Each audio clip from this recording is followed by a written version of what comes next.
Notice of this meeting was given to all board members and associates in a meeting notice dated August 14, 2025. Furthermore, on that date, a copy of such notice was sent to the Times, the Trentonian, and the clerk of the Township of Hamilton. It was also posted on the bulletin board at the entrance to the boardroom in the Hamilton Square Building Administration. Rise for the flag salute. I pledge allegiance to the flag of the United States of America and to the republic for which it stands, one nation, under God, indivisible, with liberty and justice for all. Ms. Atwood, roll call. Yes. Ms. Williams? Here. Ms. Byrne? Here. Dr. Farrar? Here. Ms. Harvey? Here. Mr. Kanka? Here. Dr. McSheen? Here. Soto? Here. Stanton? Here. Ms. Thornton? Here. We have a quorum. Can I have a motion to go into executive session? So moved. Second. All in favor? Aye.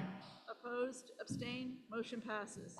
Whereas NJSA 10:4-13 requires adoption of the board to go into executive session, be it resolved that the board, pursuant to the Open Public Meetings Act, New Jersey, Title 18A, and the Hamilton Township Board of Education Bylaw Number 0166, hereby enter executive session to discuss a matter involving human resource matters and matters falling under the attorney-client privilege. Be it further resolved that the minutes of this executive session shall be made public following formal action or by the board and/or at the conclusion of any investigation, due process proceeding, or litigation, so long as not prohibited by law and so long as the need for maintaining confidentiality no longer exists. We're in the same place we were last time. Hey, We can call the meeting back to order. Yeah, I thought that that's the only thing that everybody, and that was just the budget. Okay, at this time, I'm going to go on to board announcements, and I'm going to start with Dr. Rocco with the superintendent's report. Thank you, everybody. This is our last summer meeting. Thank you for coming out. Thank you for watching. I do want to start with just acknowledging the tragedy in Minneapolis at the Catholic school today, where there was a shooting, and want to say that it doesn't matter what kind of school you go to, where you go to school, whether it's a private, public, charter, Catholic, whatever it is, it doesn't matter. Children coming to school should feel safe. People working in schools should feel safe. And parents should feel safe sending their kids to school. Another tragedy that we have in our country. I just wanted to acknowledge that and acknowledge the people who are hurting at this time. So as part of my report, I want to also talk a little bit about opening of school and some important updates. You would not know it, but the folks that are here right now at Wilson, this is the location where we have new teacher orientation this week. And so this space was transformed this afternoon into rows and tables. And after this meeting and tomorrow morning, it will be transformed back as our new teachers to our district are here for 5 days during new teacher orientation as we train them to prepare to enter the classroom. We have a great crop of new teachers. Many of those new teachers are new to the profession. Some of them are coming from other districts, but was very exciting on day one, right at the beginning, as they were all here on in this space, at tables, in chairs, meeting people for the first time. Our leadership team was all around them. So we had our leadership team come, and I asked a couple of questions. I asked our leadership team, how many of you went to Hamilton schools? And a bunch of our leadership team raised their hand. How many of you who are leaders taught here? And they raised their hand. And then I asked our new teachers, how many of you went to school here in Hamilton? And a bunch of them did. And it's always nice when we have our students come back and want to give back to our school community. So that was fun and very exciting. I thank our entire senior staff, our supervisors, and our principals and vice principals for helping. Mr. Scotto, this is his big event. He is the wedding planner of New Teacher Orientation, and he enjoys every minute of it, but it's been great. So thank you for that. So that's New Teacher Orientation, and they'll be here till Friday. All our faculty will start on September 2nd. All our students will start on September 4th. Very important for our families. September 4th, it's a Thursday, and September 5th, which is a Friday, those are one-session days. So for our new families, a one-session day means that that is a half day. Our elementary schools will dismiss at 1:15. Our middle schools will dismiss at 12:45, and our high schools will dismiss at 12:04. Parents of students on buses, if you typically are out there waiting for your child, please be out at the stop at the regular time of early dismissal so that you can be there when your child gets off the bus. But I also want to remind parents, it takes a couple of days for transportation to get started. It will take probably 5 or 6 school days for the buses to run according to their assigned times. You will see buses driving around your neighborhood now learning the route. Learning the route with nobody on it and no traffic is different than driving the route to pick up kids, drop kids off when there's traffic. So it will run a little slower. It will not run on time for a couple of days. And a safety reminder, the yellow lights are flashing, slow down. The red lights are flashing, stop both ways. And when you drive around our schools, please drive slow. Kids and parents are all over our school properties. Kids are moving in and out of cars that are parked, so just take an extra second and take your time. Ask you to also take a moment to talk to your children about being ready for school and on time. Attendance matters. We've talked about attendance for years.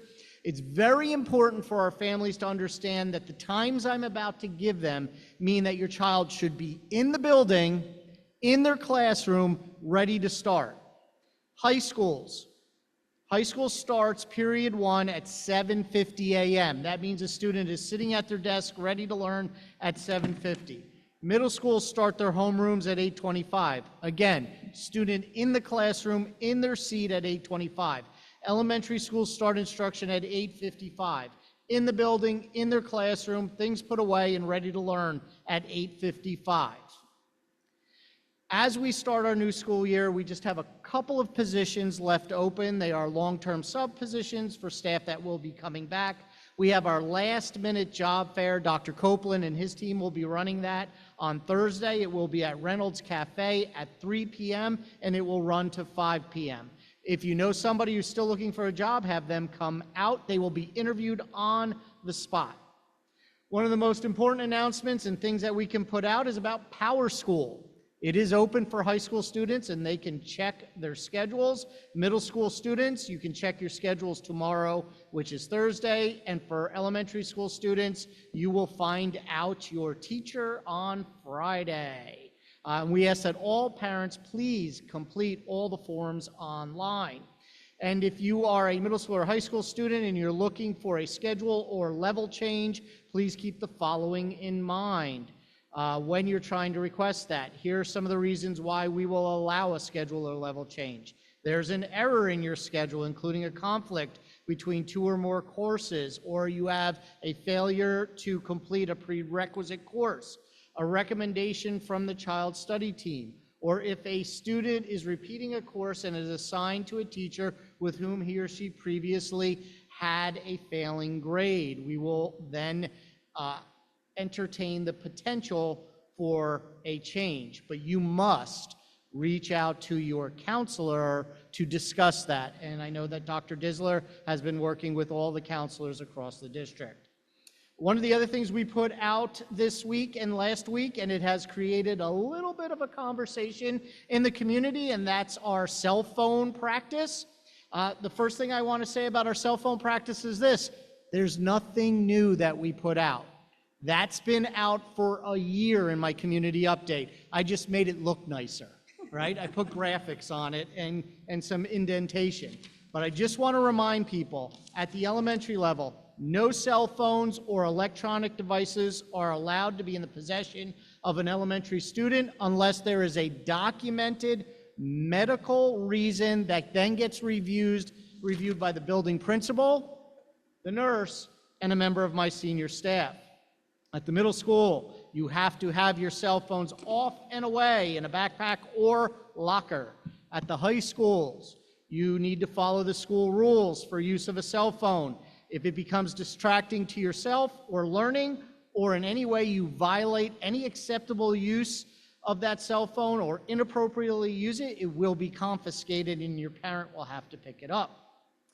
Another reminder as we follow up on communications sent throughout the year from my office and the high schools and correspondence that's gone out recently by the high school principals, we are starting block scheduling in September. We've been working on this for a year and a half. The decision was made after many meetings and discussions. And as I said, we've been working on this for about 18 months. Our teachers, our staff, our administrators have had professional development. They've had professional development in faculty meetings and department meetings, and that will continue all the rest of this year. We've also held district meetings with all 3 high schools, school level meetings, department meetings, and scheduling meetings. So as I've explained before, but I want to explain now, the block schedule we picked is a day 1, day 2 block. That's it. Take last year's schedule, divide it in half. Half your schedule on day 1, half your schedule on day 2. You'll have 4 instructional blocks on day 1 and 4 instructional blocks on day 2. Each instructional block will be 80 minutes as compared to what was 40 minutes last year. On both days, in the middle of the day, will be a lunch and activity time. This is an hour-long block divided into 30-minute segments. Half of those 30 minutes will be lunch, and half of those 30 minutes will be an activity period. When no lunch, during that time, we will be assigning, during the time of the first 3 months, we'll be assigning students to specific classrooms during the activity period. This is to make sure that the block schedule is operating properly. Once we know it's operating properly, there will be activities during the activity period. That includes, but not limited to, tutoring that we traditionally do at the end of the day will be done in the middle of the day. Talking to a college recruiter, working with a coach, meeting with your guidance counselor. These are just 3 examples of many during the activity period once the year progresses. Why did we go to block scheduling? Longer instruction blocks for deeper and more personalized learning is one reason. More focus on academic experience for students is another. Fewer classes each day allow our students to keep their attention on learning for the subjects of the day. Stronger student and teacher learning relationships as they spend longer together in class, less transition time in the school day. It's a better representation of what learning and work are like outside of school, and it increases academics and rigor in the classroom. As we transition to block scheduling, we'll also reinstitute midterms and final exams. The final exam will not be cumulative. The midterm will be based on marking period 1 and 2, and the final exam will be marking periods 3 and 4. The weighting for the grades for a full year course are as follows. It will be calculated at 20% per marking period and 10% for the midterm and 10% for the final exam. Another way of putting it is 80% of a student's final grade for a full year will be from the marking periods and 20% will come from the exams. Seniors who receive an A- or higher in all 4 marking periods in the midterm will be exempt from final exams. So that's block scheduling. I want to let you know, communication-wise, a community update will go out in the next day or so, and please check our social media feeds for what we put out over the summer, including a number of videos associated with my superintendent's updates. Had a couple of community questions. One of the community questions that came up recently was about our portable classrooms running the AC through the night. There's several reasons this has happened. First is when the portables are cleaned and waxed, the AC is run to control the temperatures and humidity. In addition, the question was asked, can we just use dehumidifiers, and would that lower electrical demand? The answer is not an easy yes or no. We would need more dehumidifiers than we need AC units, and we do have a service that tracks our electrical use across the district. We continue to review our electrical usage and how long we run our equipment in the classrooms, and I appreciate the community member reaching out to me. I have an update on the pools, which was a question that was asked by community members. There will be a motion tonight to reject the bid, and we will follow state law to enter into negotiations with the lowest bidder. The low bid we received was over budget. We intend on approving the project next month if negotiations go well. This bid is for phase 1, which is demolition, draining, and closing of the pool, and then filling in the pool. Phase 2 is a redesign of the space. This project is phased because we expect it to take multiple summers to complete. West's project will provide a large group instruction and activity space and 4 classroom spaces. East will produce 2 spaces for athletics, including a wrestling room, weight room, and some office space. The classrooms currently used for weight room will be converted to 3 classroom spaces. And finally, and I know this was a long report, so thank you for hanging in there. Finally, this year's theme is Building Minds, Building Futures. This is a theme that is designated for all of us. It is not solely the student's responsibility or the classroom teacher's responsibility. It is all of our responsibility to work together to make sure that our students are ready for the future. What is that, and why is that important? Well, let me put it in perspective. The kindergarten class entering our schools next week will graduate high school in 2038, and they will retire from work in or around, I have to see everybody's face when I say this number, 2080. Oh my God. What will that time period look like? We're not sure. So we need to make sure that they have skills and abilities that will help them be successful long after they've left K-12 education. So let's have a great year, and let's work on building minds and building futures. And that's the end of my report. Thank you, Dr. Rocco. So I'm going to move on to the Board of Education. If any Board of Education members have any announcements or comments. Dr. McSheen, I'll start with you. That was really cruel, Dr. Rocco. As a father of a new kindergartner starting next week, I just saw my life flash before my eyes. And then some. And some. Unless I play it right, I don't know. It could happen, 2080. Sorry, I'm talking too loud or something. I only had one thing, and it was we should have all received the NGSBA school leader for the summer issue. And there's a couple of good things in there. I thought it was interesting that there was an article, it's called Title VII New Rules and New Risks. And it's about employment for, well, everything, but especially for our schools. So if you have a moment to read that, it's not very long, I highly recommend it. Other than that, let's have a good school year. Thank you.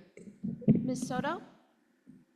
Similarly, I'm just looking forward to the new school year starting in a different capacity, watching all the kids from a distance this time.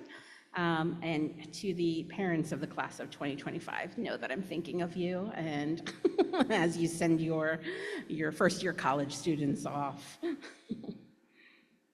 Thank you, Ms. Soto. Dr. Ferrara? I have a couple.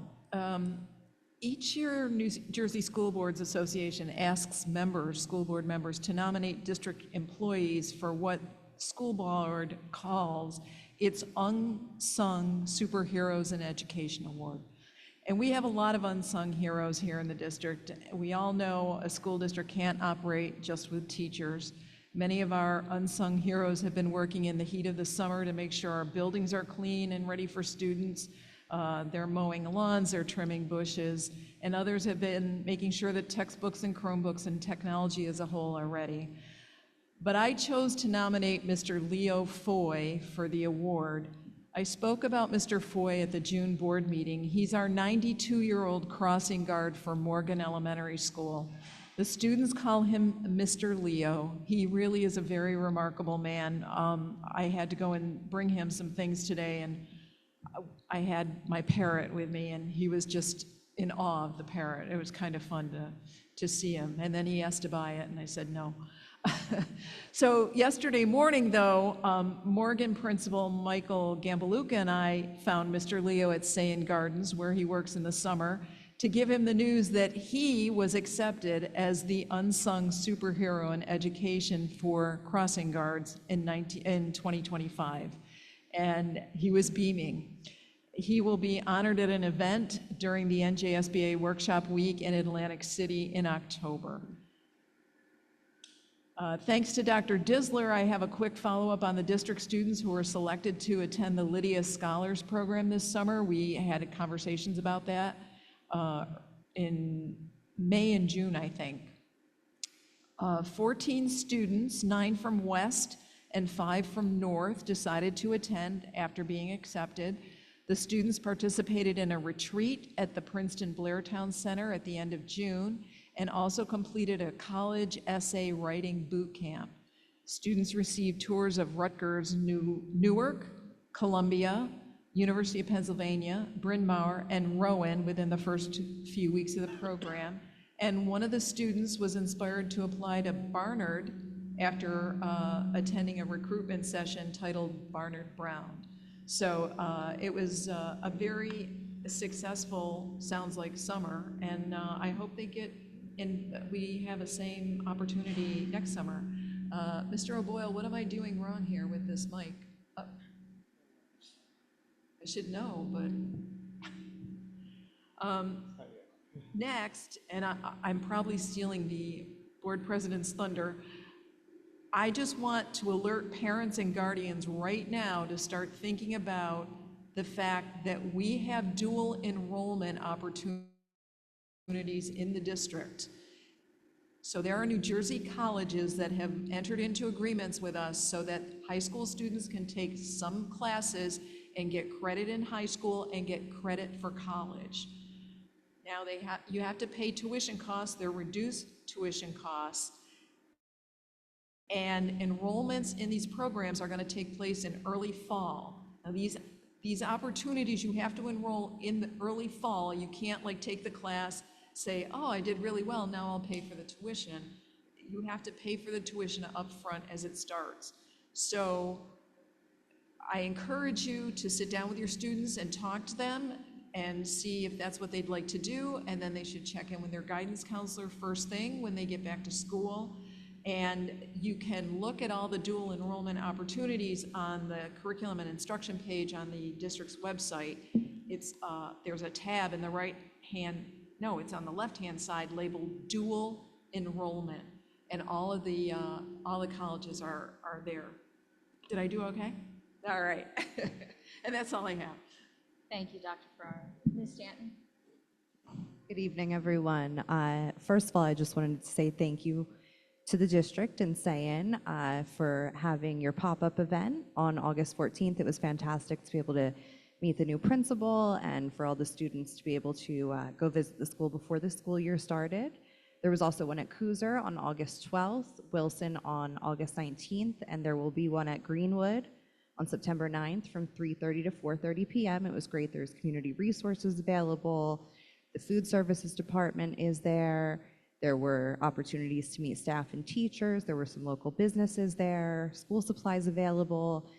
The HTSD tech department was there to teach a little bit more about their role in the schools. So that was fantastic. I also wanted to remind everyone to please be safe. I know that the traffic is going to be crazy again around all of the schools at drop-up and pick-up times. So drive slowly, be vigilant, use crosswalks when you can. Encourage your children to also use the crosswalks, look both ways, etc. And I wanted to give our parents a heads up for our 3rd, 4th, and 5th graders that in the next few weeks of school, they'll also be given offerings for learning new instruments. So just an exciting thing to come for our upper elementary students. All right, good luck to everyone and enjoy your first day. Thank you, Ms. Stanton. Ms. Harvey? Thank you. I joined Ms. Stanton at the pop-up school event. It was a great event, and I also wanted to just remind people about the Greenwood Pop event. My daughter enjoyed going around to all the tables and getting lots of goodies, so it's a fun time for the kids, and it's open to everyone in the community. So that is September 9th at 3:30 right here. Actually, Greenwood, sorry. I also just wanted to remind everyone as we're getting started again to go back to school, just to encourage people that if they they see something, say something. The tragedy that happened earlier today should not be repeated, and so I just want to encourage everyone not to be afraid to speak up. If something just doesn't feel right or look right, then it's important for you to talk to your building principal or an administrator, or even talk to a board member. Thank you. Thank you, Ms. Harvey. Ms. Williams? I just wanted to, I did attend the Wilson pop-up event. I wasn't able to go to the others, but I did have a good time at the Wilson pop event. I really like all of the resources that all of the parents and the families have for that.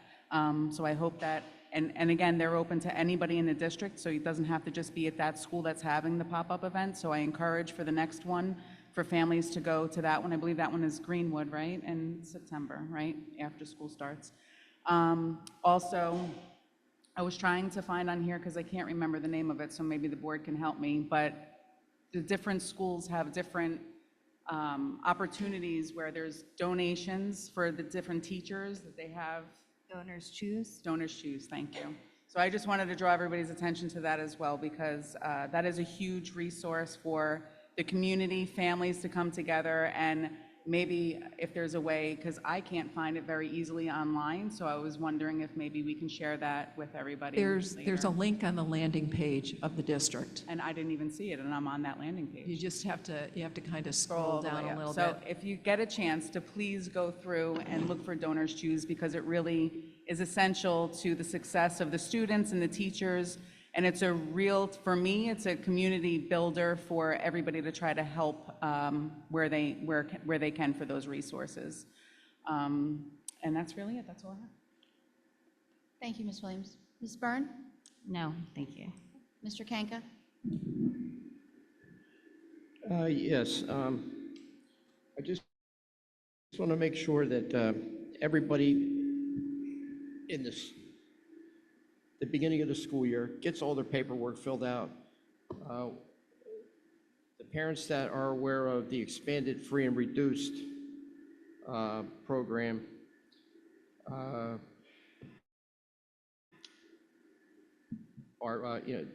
talking about the free lunches in the new schools, but the ones that are still on the free and reduced list, please get your paperwork filled out before school starts, so we don't have any missteps with funds that can't be recovered because of somebody who didn't do their paperwork. So just do the paperwork.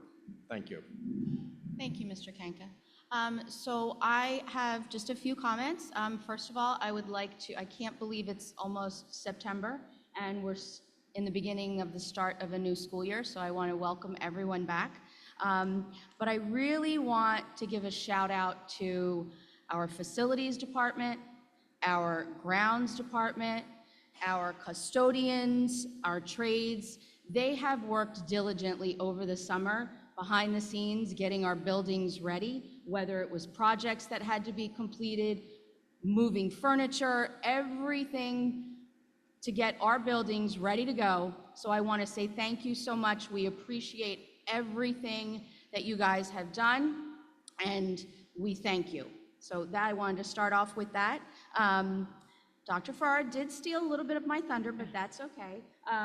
So I know that a lot of students have already scheduled classes for the coming year, but if you are not aware, as Dr. Farrar said, we do have several dual enrollment opportunities with multiple schools in multiple different subject areas.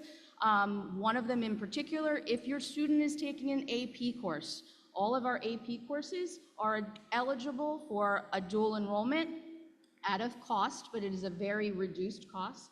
And it does give students the opportunity to earn college credit. So if that's something that you or your student want to have a conversation with the guidance counselor, it really is a great opportunity to think that possibly, depending on how many AP courses your student takes, they could be leaving high school with perhaps a semester or a year in credits, which is a wonderful opportunity. Couple things have been going on within the community.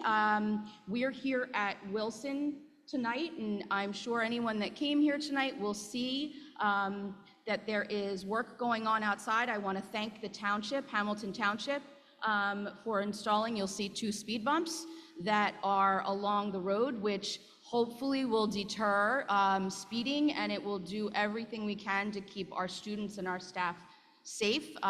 We've had some community members that have been huge advocates for this, so I want to thank them as well, but I want to thank the township for working with us to do that.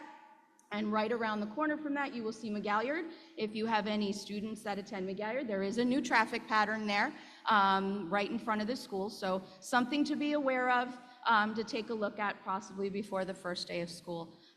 So again, I just want to welcome everyone back, and I look forward to an amazing school year. So thank you. So we're going to move on at this time to our board committees, and I'm going to start with Ms. Soto and Personnel. Thank you. So the Personnel Committee met on August 21st at 4:30 p.m. Dr. McSheen, Mrs. Williams, and myself were in attendance along with Dr. Rocco and his senior staff. Of course, as we do in every meeting, we reviewed vacancies for the 2025-26 school year, and there are actually not many left at all. None. So it was very exciting to see that. Recruitment efforts, of course, are always ongoing and will continue up until the start of the school year. If you've been on the HDSD website, you'll see a pop-up immediately for HDSD Educator Job Fair that is happening tomorrow, the 28th, at Reynolds Middle School. So from 3 to 5 p.m., if you're interested in working for the district, please head on over to Reynolds. What's nice, you know, the board sometimes gets some flack for a lot of things, but we got a shout out from Mr. Scotto during the meeting. He wanted to express his gratitude to the board for allowing letters of intent to hire to go out in between board meetings. That he indicated that it really has helped with filling a lot of the vacancies and getting individuals on board. You know, if you applied for a position, you don't hear back for a while.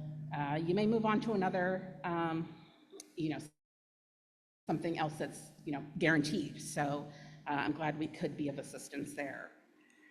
We spent a lot of time talking about, unfortunately, we received a resignation from a beloved district employee, Laura Gelch. She's our coordinator of grants, communication, and sponsorship. Laura's position was new to the district when she was hired, and her role really, it takes a unique set of skills to do everything that's required. So we had a lot of discussion around that.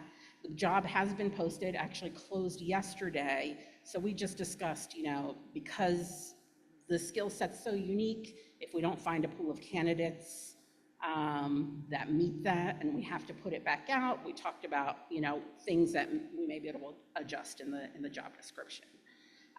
What I thought was extremely interesting was found out, you know, Laura's done an amazing job building up our social media presence. We have 10,000 followers on social media. So we're like, for our school districts, we're like entering that influencer space. So very, very cool. We always get, you know, a lot of inquiries around transparency. I say, if you want to know anything about the district, look at the district pages on Facebook, Instagram, LinkedIn. A lot of information there on all what's going on in all the schools. And then finally, we had, we of course revisited the discussion around requirement of a driver's license that we tabled at the last meeting. After much discussion, we have decided for a principal's job description, rather, that instead of saying driver's license required to maybe, you know, dissuade anyone who may not have one from applying, it will now say driver's license recommended. However, when an individual does apply, the description will contain all of the information regarding what's expected in that role. There will be times where they need to do meetings in person and attend meetings at other schools. So all of that information will be provided ahead of time so they are aware of those requirements. And that was all we had. Thank you, Ms. Soto. Do I have any questions in regards to Ms. Soto's Personnel Committee report? Dr. McShane? Just a comment to talk away. Just a comment to thank the board for entertaining the conversation last month about the driver's license. I think it was useful. It was useful for me. And also, thank you, Ms. Harvey, for emailing thoughts that were well-written, and what was jumbled up in my mind, you put on paper pretty well, or email. And I think that was incredibly useful for our committee as well. And thanks to the administration for listening and kind of being partners in this. So, you know, I think the spirit of what the conversation was taking in has been adequately applied, so I appreciate that. Thank you. Thank you, Mr. McShane. Do I have any other questions or comments in regards to Ms. Soto's personnel report? Dr. Farrar? I just want to dovetail off of the work Laura Gelch has done, including, so that the community knows, there have been many people who have said, well, we don't know what's going on, and the community newsletter has been going out, obviously, to parents and people who have kids enrolled here. But if you go on the landing page now, there is a little envelope and it says, click here to subscribe to our digital community update monthly newsletter. So now anybody in the community can get Dr. Rocco's monthly update. You just need to click on that and give us an email address and you'll get it. Ms. Byrne? Yeah, I just wanted to clarify what you just said. I know we had the conversation about changing the wording for our applicants for jobs. Did we change something in our policy, or are we contemplating still changing something in our policy for that? I mean, I'm on the policy committee, so I just didn't know if... It's a job description. Yeah, it's not a policy, it's a job description. So in the requirements, instead of having it as required, it's preferred, I believe is the term we're going to use for somebody with a driver's license.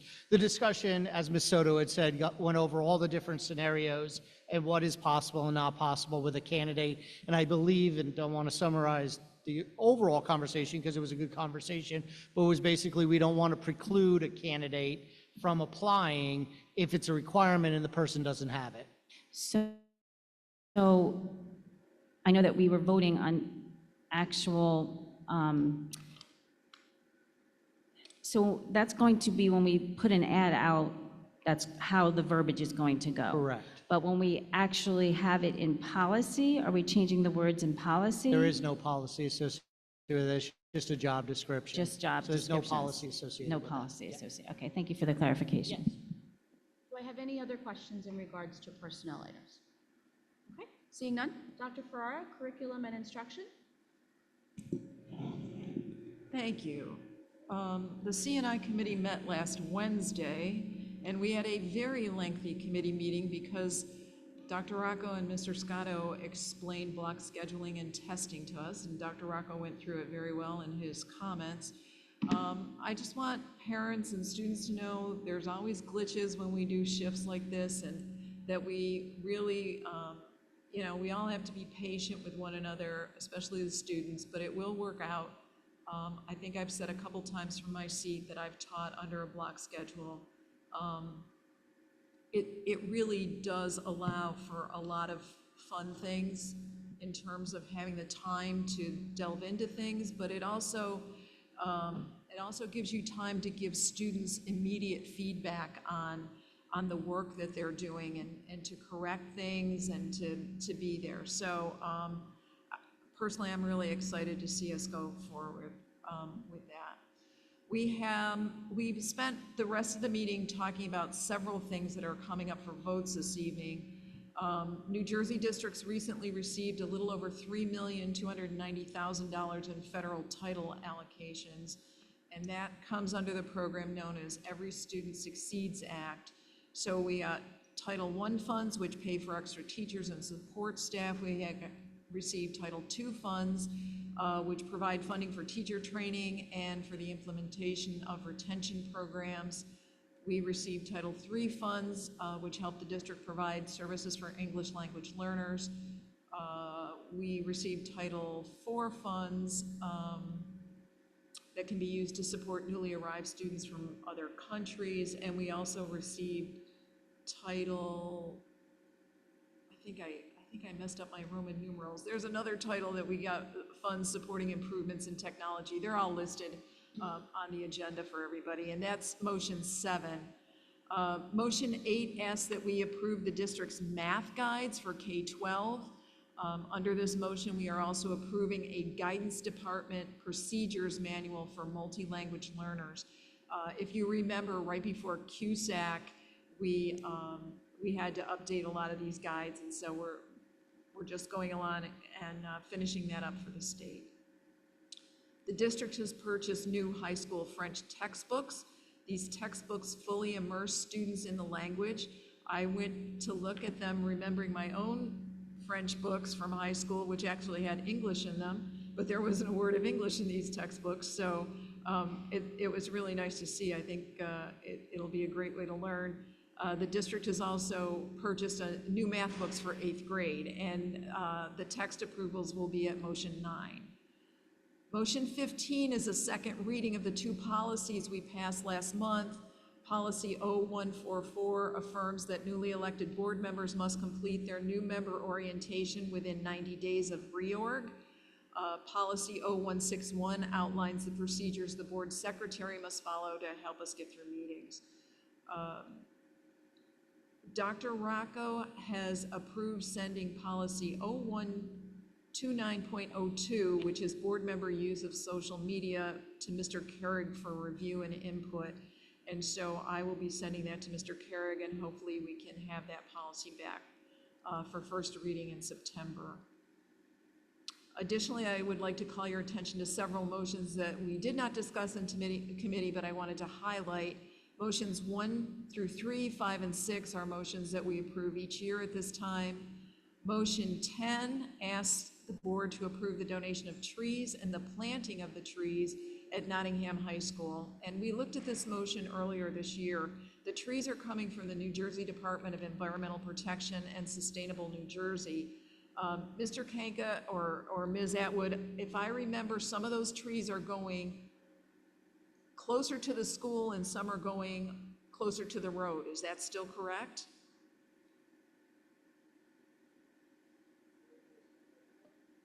I don't know, whoever can answer it, either Mr. Kanker or Ms. Atwood.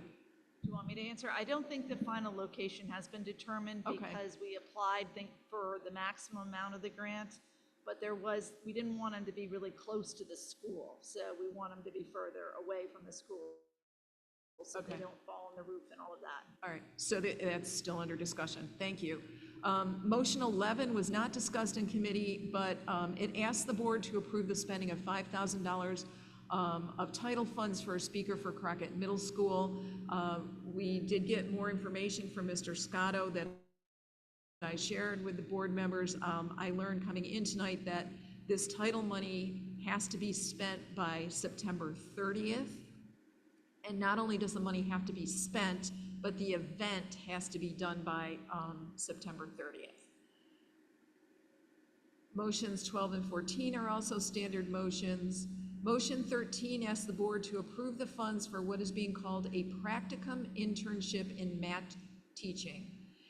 The Atlantic Seaboard Dyslexia Education Center will be providing the teaching of a technique for sensory math, which ties into the district's Orton-Gillingham curriculum.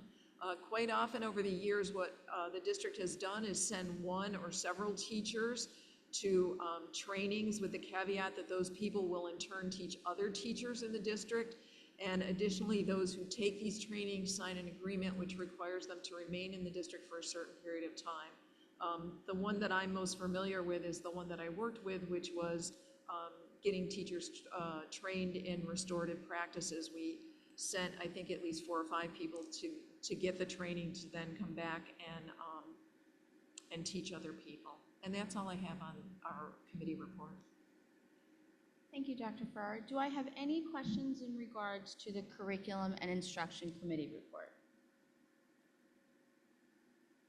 No? Seeing none, I'm going to move to the Finance and Operations. Mr. Kanka.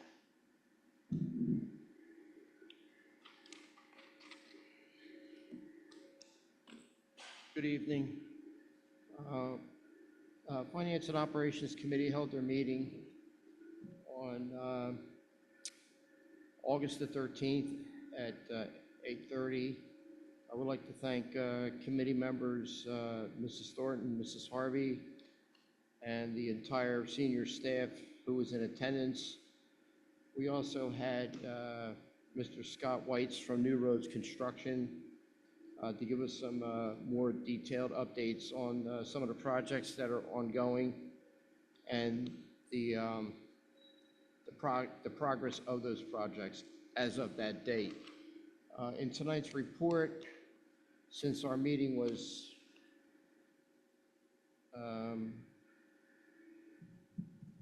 almost 2 weeks ago, I have what we spoke about that night, plus an updated where these projects are as of yesterday's meeting.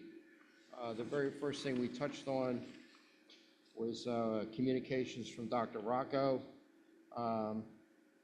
He went through his community and Board of Education staff updates and shared a picture of the summer work, facility work that's ongoing. Then we moved into, let me see. We moved into our next item on the list, which was the door sensor installation update that was given to us by Mr. O'Boyle.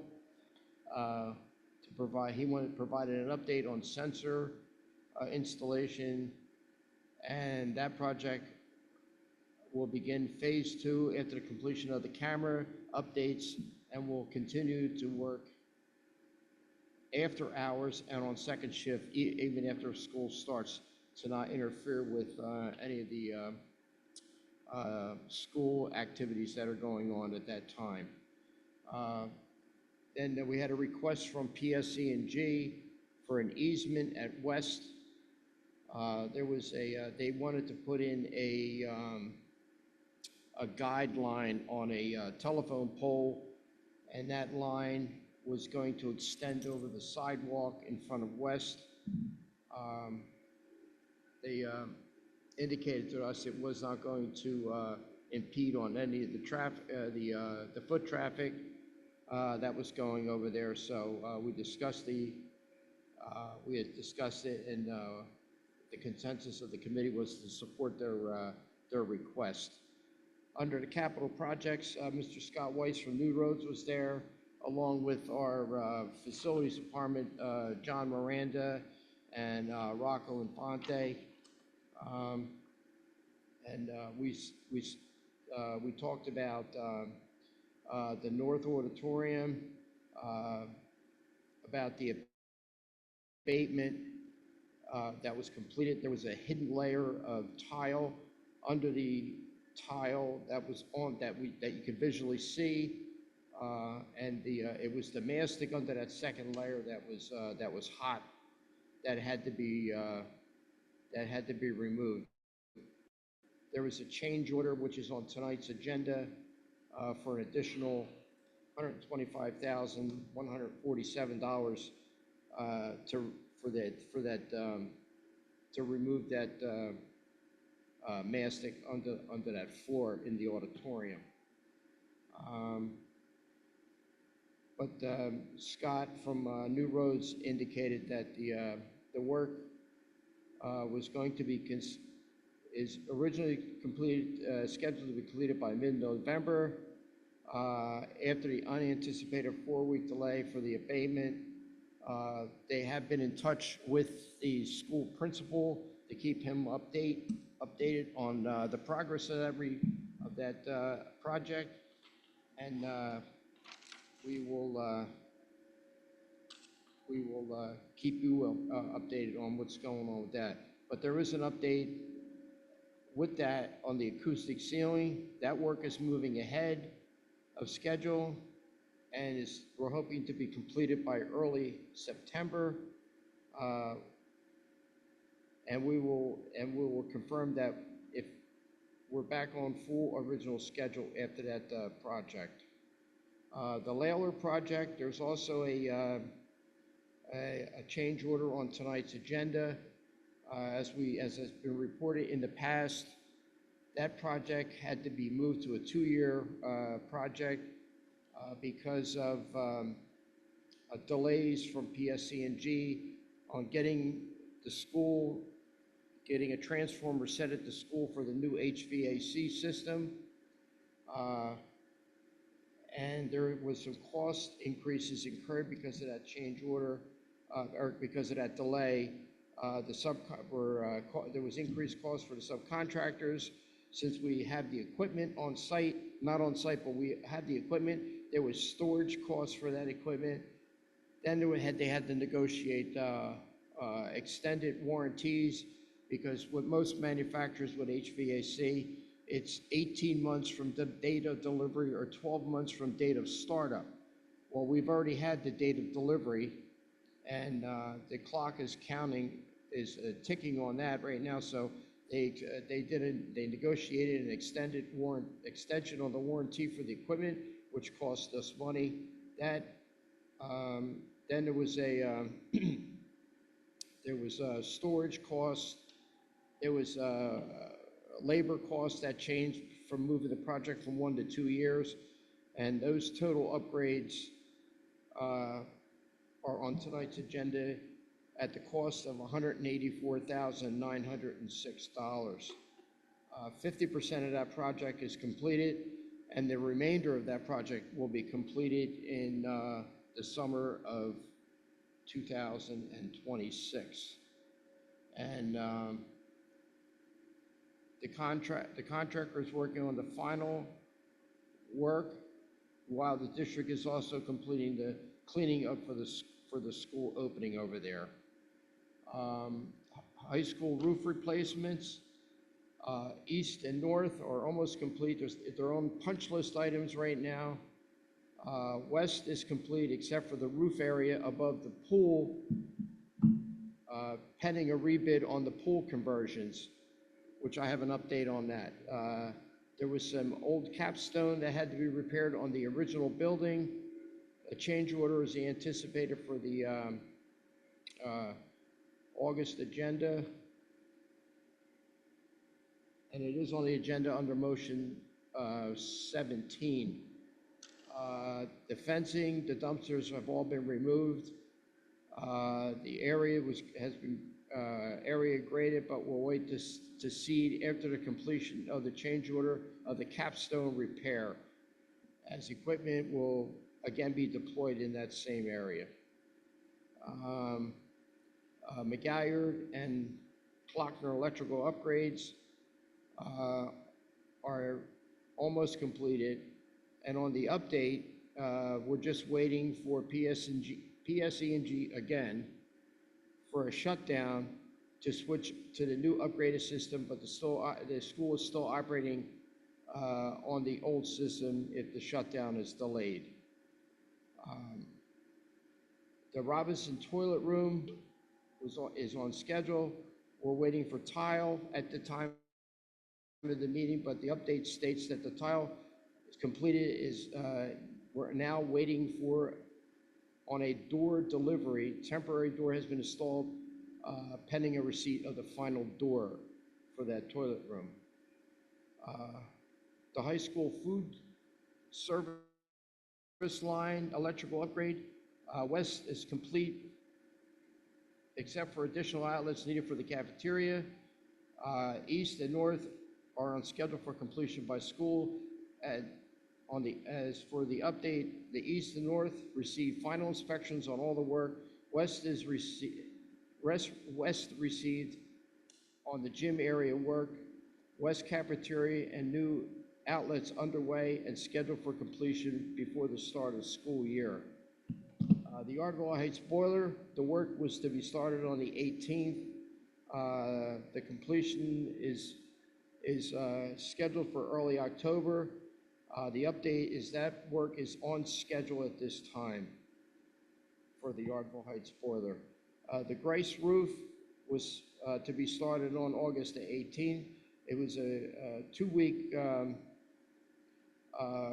to complete the update, the cap sheet, all down, final flashing and white capping to be completed before the start of the school year.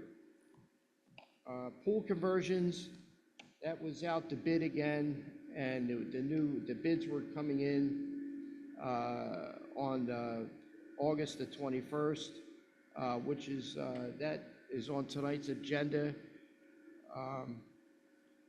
for the board to rejecting the bid as over budget. The motion on the August agenda is to approve the district to negotiate with the lowest and only vendor at a reduced cost. Negotiation is allowed under the public schools contract after 2 bids have failed.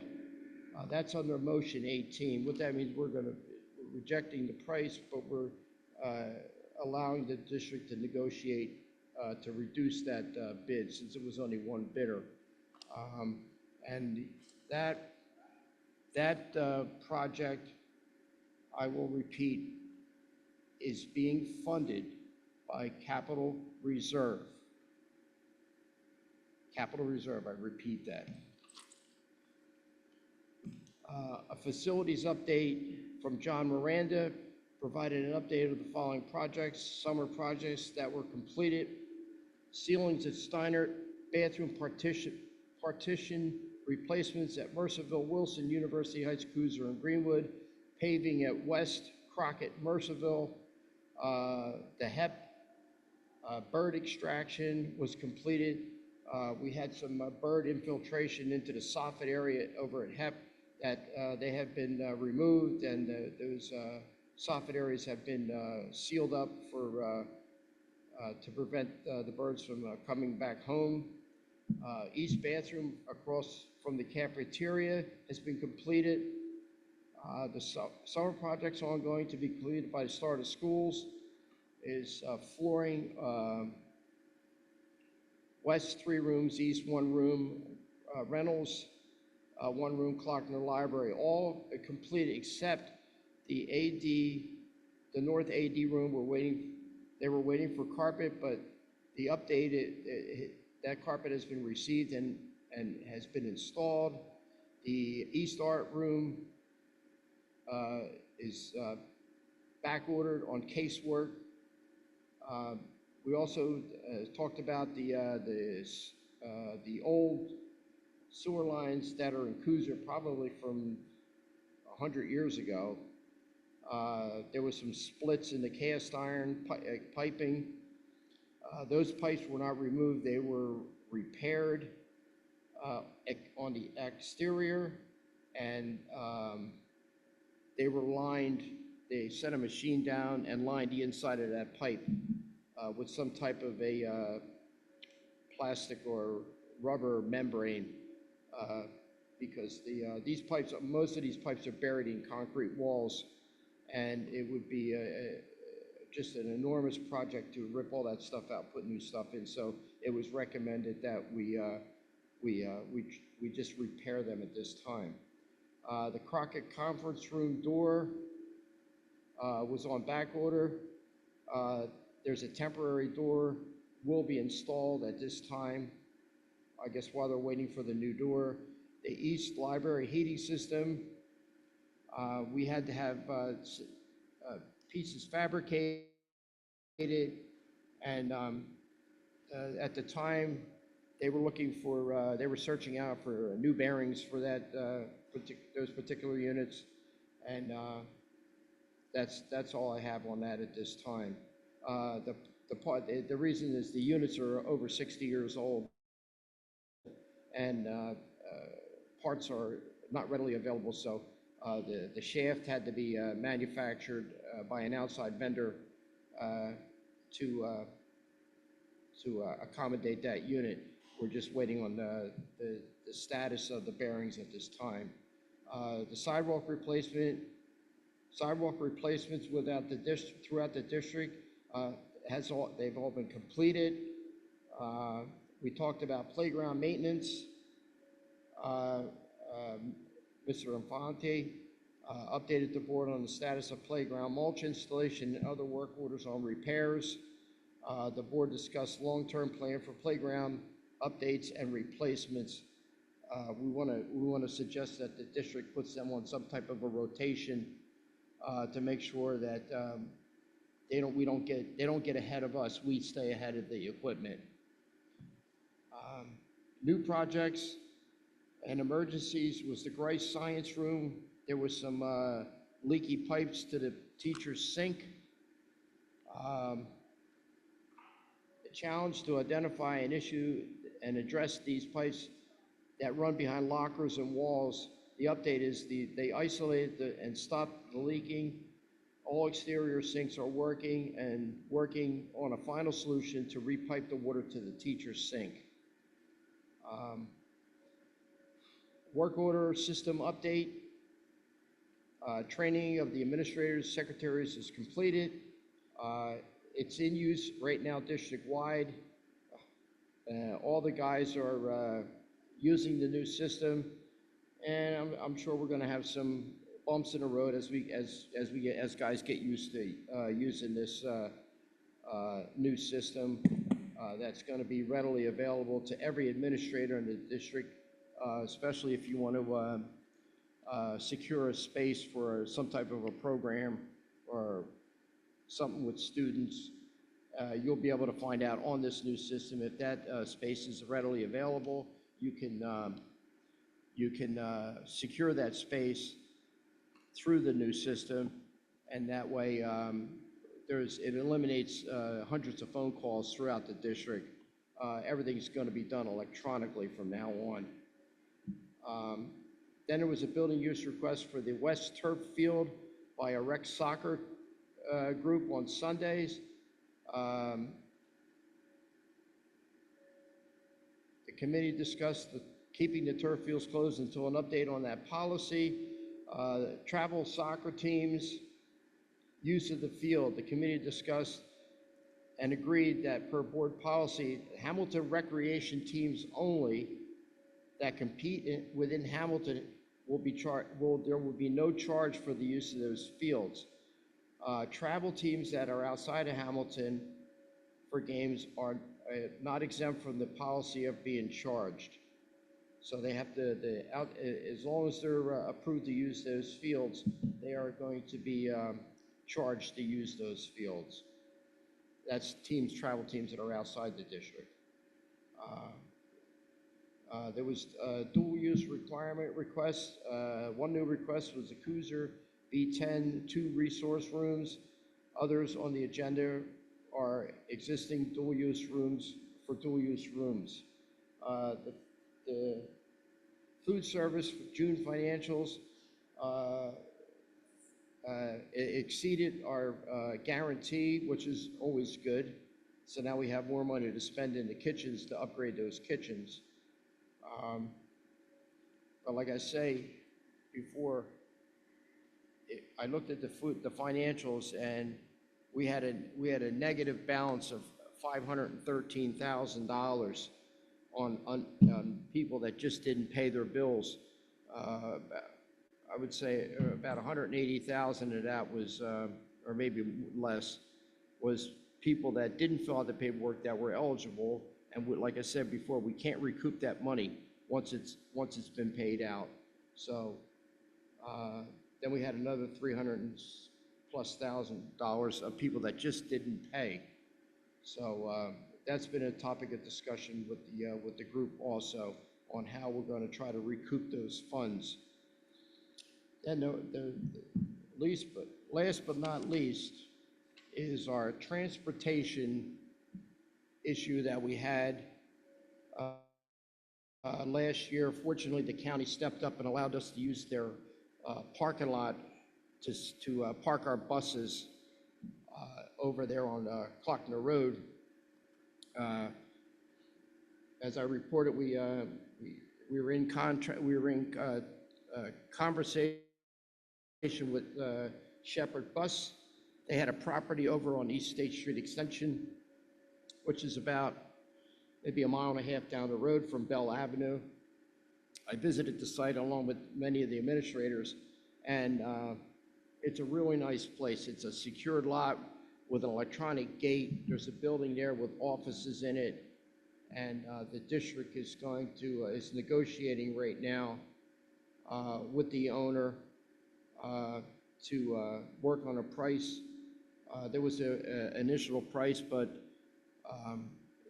there's ongoing negotiations with that. We're going to be getting, we're going to lease 20 spaces over there for buses, and there's also going to be enough parking for for the staff. We're looking to move the whole transportation department over there by mid-November, early December, which is a good thing. It'll take a lot of, open up a lot of space at Bell Avenue, and the drivers can park the cars right in that secured lot, go to their, go into the office. We're going to have office space there. The owner of the property is going to clean up the place, paint it all up, and we just have to go in there with our IT department and put in whatever we need for electronic infrastructure.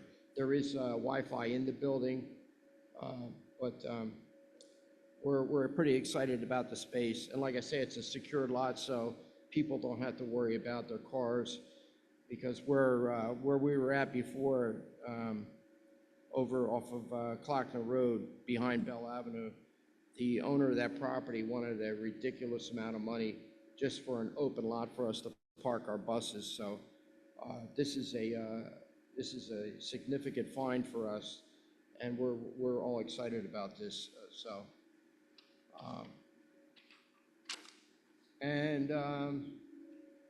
There was some all committee items that we had discussed that were already discussed. I don't know if anybody brought up the school boards thing in October. Mrs. Atwood talked about reviewing the attendance of that, and then there was some other items that other committees also discussed. And our next meeting is scheduled for September 10th at 8:30 a.m. And our next board meeting is tonight at Wilson. Thank you, Mr. Kenka. And I believe that's all I have.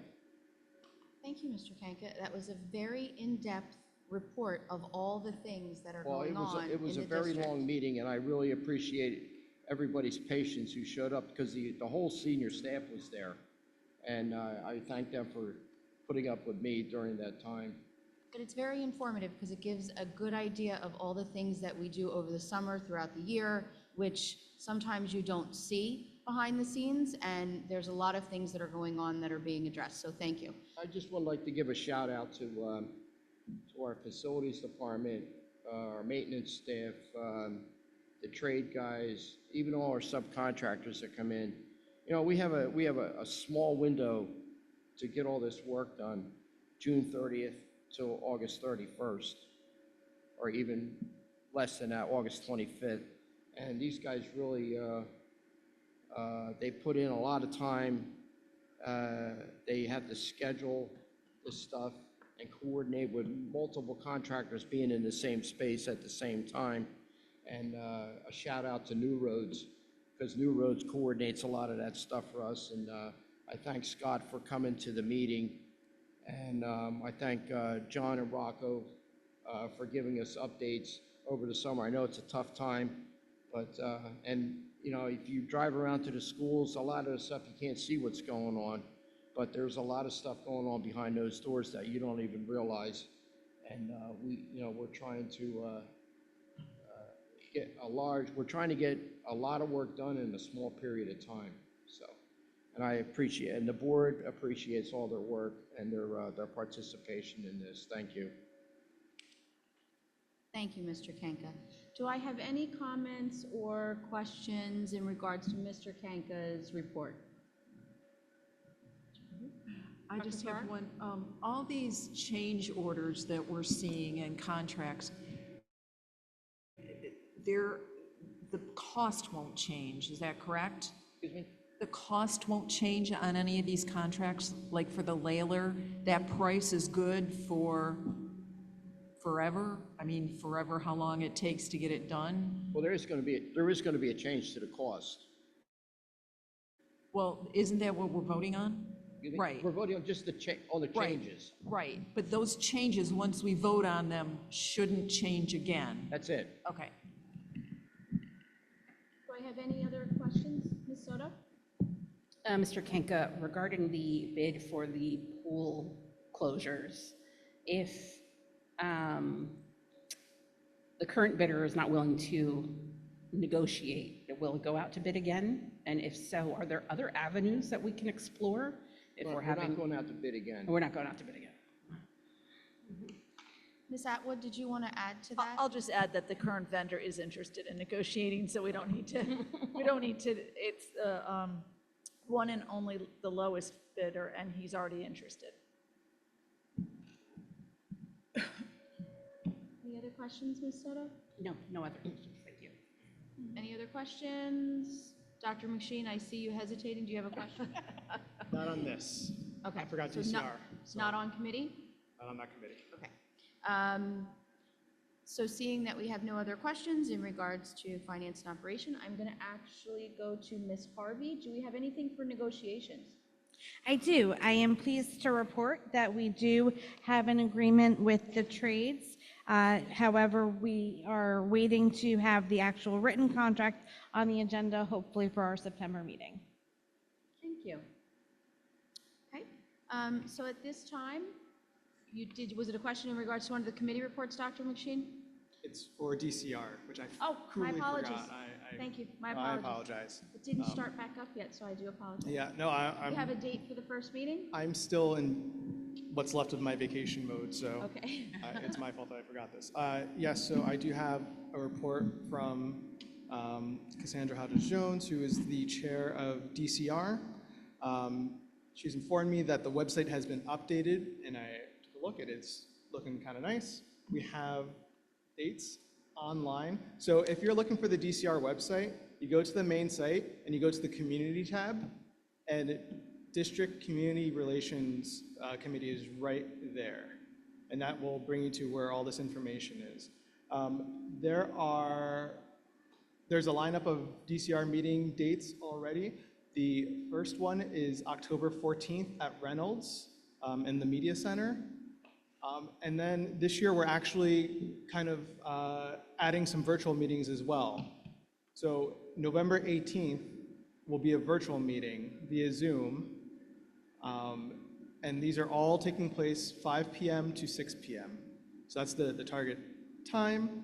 And we're hoping that with some virtual meetings, some people can attend that might not be able to Zoom across town or wherever they might be working, or if they have family they have to care for as well. Hopefully this is a little more accessible to people and we can have some more attendees. We're accepting membership from any stakeholder, everyone who has opinions, thoughts, expertise. Just if you're looking to help the district and bring along comments and information in a slightly more formal way, in a way that you can brainstorm with other people, DCR is a great venue for that. There is the membership tab on the same website that has a little bit more information as well as a link to sign up. Or you could just email dcr@htsdnj.org, probably the easiest email we have in the district. And we will also be at the Greenwood Pop-Up School, which is this week? Next week. It's after school starts, isn't it? September 9th? The 9th, okay. 9th, so that's Tuesday. That's Tuesday the 9th. Yes. Yes, right? Okay, Tuesday. Where's that one at? Greenwood. And that's it. So yeah, just we're looking forward to a great new year. Again, if you have any thoughts on how to improve the district, we're welcome to have you. It doesn't have to be on any of the particular subcommittees that we have outlined, which I will go through real quick since I'm plugging it. Subcommittees we've had are the curriculum subcommittee, the Reimagining Discipline Subcommittee, the Recruitment and Retention Subcommittee, and the Climate and Culture Subcommittee. So even if one of your items don't align specifically to one of, sorry, this is so rough today. One of those subcommittees, just feel free to drop by or email us. And that is it for DCR. Thank you, Dr. McShane. Any questions or comments in regards to DCR or negotiation committee report? No? Okay. Seeing none, we're going to move on to hearing of the public on agenda items. So please remember, when you come up to the microphone, please state your name, your address if you wish, and just please remember to follow the guidelines. The first hearing of the public is on agenda items, so it's on comments based on the agenda for this evening. The second hearing of the public is on school-related matters. So I have one person signed up, Mr. John Muka.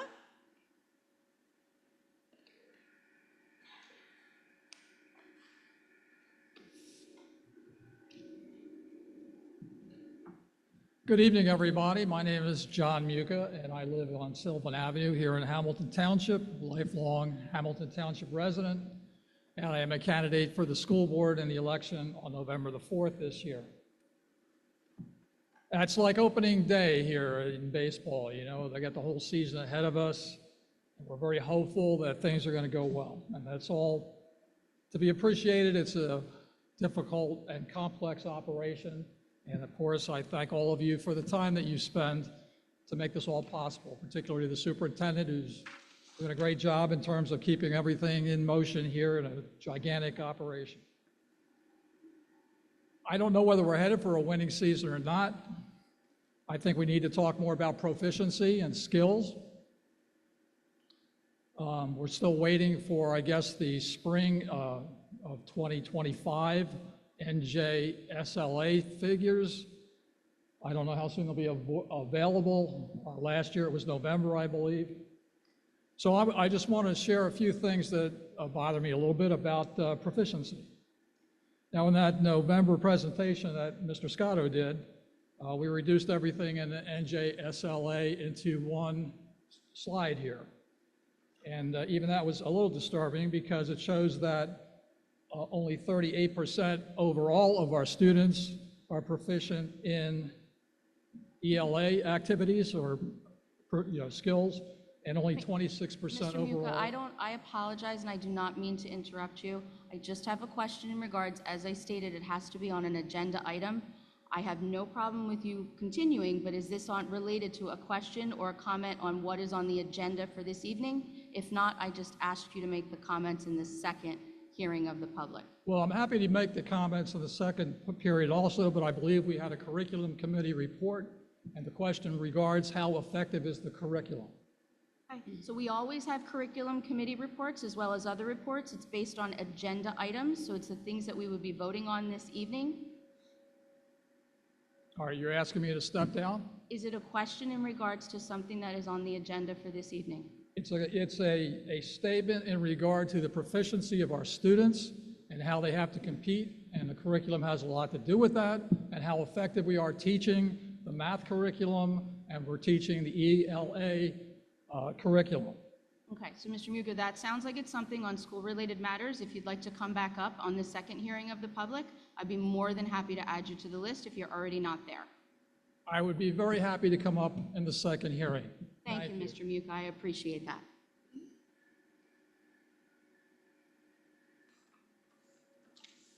Okay, so we're going to move on to agenda items, curriculum and instruction. Dr. Ferrara, can you take us through curriculum and instruction motions? Yes, upon the recommendation of the superintendent, I move items 1 through 15. Second. Okay, so do we have any questions in regards to curriculum and instruction agenda items? Dr. McShane, I'll start with you. Yes, I do have a couple of I items. do apologize, Mr. McShane, I'm having a hard time Sorry, hearing you. yeah. Could you just go into the microphone? I'm afraid because if I talk too loudly, it's going to Sorry. blast. No, it's not your fault. It's no one's fault, really. I was hoping for a little more information on item 13, the practicum internship in math teaching. Just to get a little more background on that. Want me to do it? Number 13? This is it's usually under professional travel events, but this is not a travel event. So essentially what's happening is we are paying, wait a minute, you said 11 or 13? 13, that's what I thought. I have 11 highlighted, I'm sorry. So we are having a teacher trained in sensory math, which dovetails into Orton Gillingham. That teacher will then teach the rest of the people. In fact, Ms. Audino, you should probably be explaining this better than I can.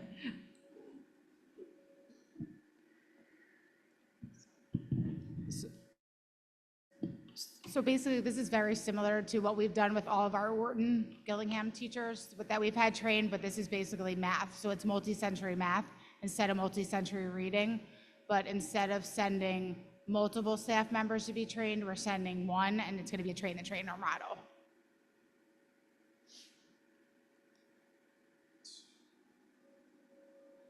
And I believe, yeah, I know for moving on to another item, I know there's been a little discussion on item 11, which is the Title I purchased educational services. And I guess since we're going to talk about it a little bit, Dr. Farrar, did you have a comment? So, as Mr. Scotto explained to me today, money coming in from title funds kind of overlaps. So you have to spend the money by September 30th, and then October 1st, we get a new infusion? Is that accurate, Mr. Scotto? Well, we did receive a delay in our funds, but in the normal sequence of years, you would have received and approved your grant money for the upcoming school year while drawing down the most current grant year. So this motion, if I can expand on that, Dr. Farrar, if that's okay. In this motion, the school is using the remaining 24-25 school year grant funds that must be either purchase service, supply, et cetera, by September 30th. So that overlap that Dr. Farrar is talking about is as your new grant funds are coming in, you are also drawing down your remaining grant funds. The timeline of overlap in New Jersey is a little different this year because the federal government released funds only recently. Typically, we would have submitted our grant May or June, and the federal government, the state government, the Department of Education would have approved that grant. So that, yes, Dr. Farrar is correct with that overlap piece. So these are funds from last year. Correct.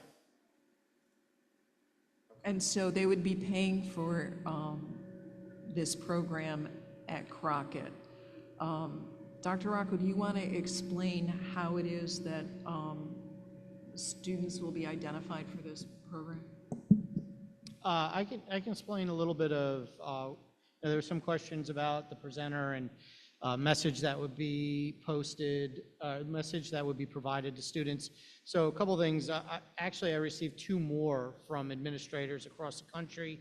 The first two that I sent you talked about the positive message, motivational, trying to work hard in class. Even one superintendent said that there was a surprising amount of discussion about the importance of reading, but also that life is filled with challenges. And when you face a challenge, you have to get up and you have to move forward. Yes, this is a professional athlete, so they are going to talk like that, but I have two more that just came in this afternoon, late this afternoon. And one of the administrators, a principal of a high school, said that the message transcended typical middle school and high school assembly. The presenter casted a wide net that reaches students of all backgrounds and moves past the stereotypes often found in school culture.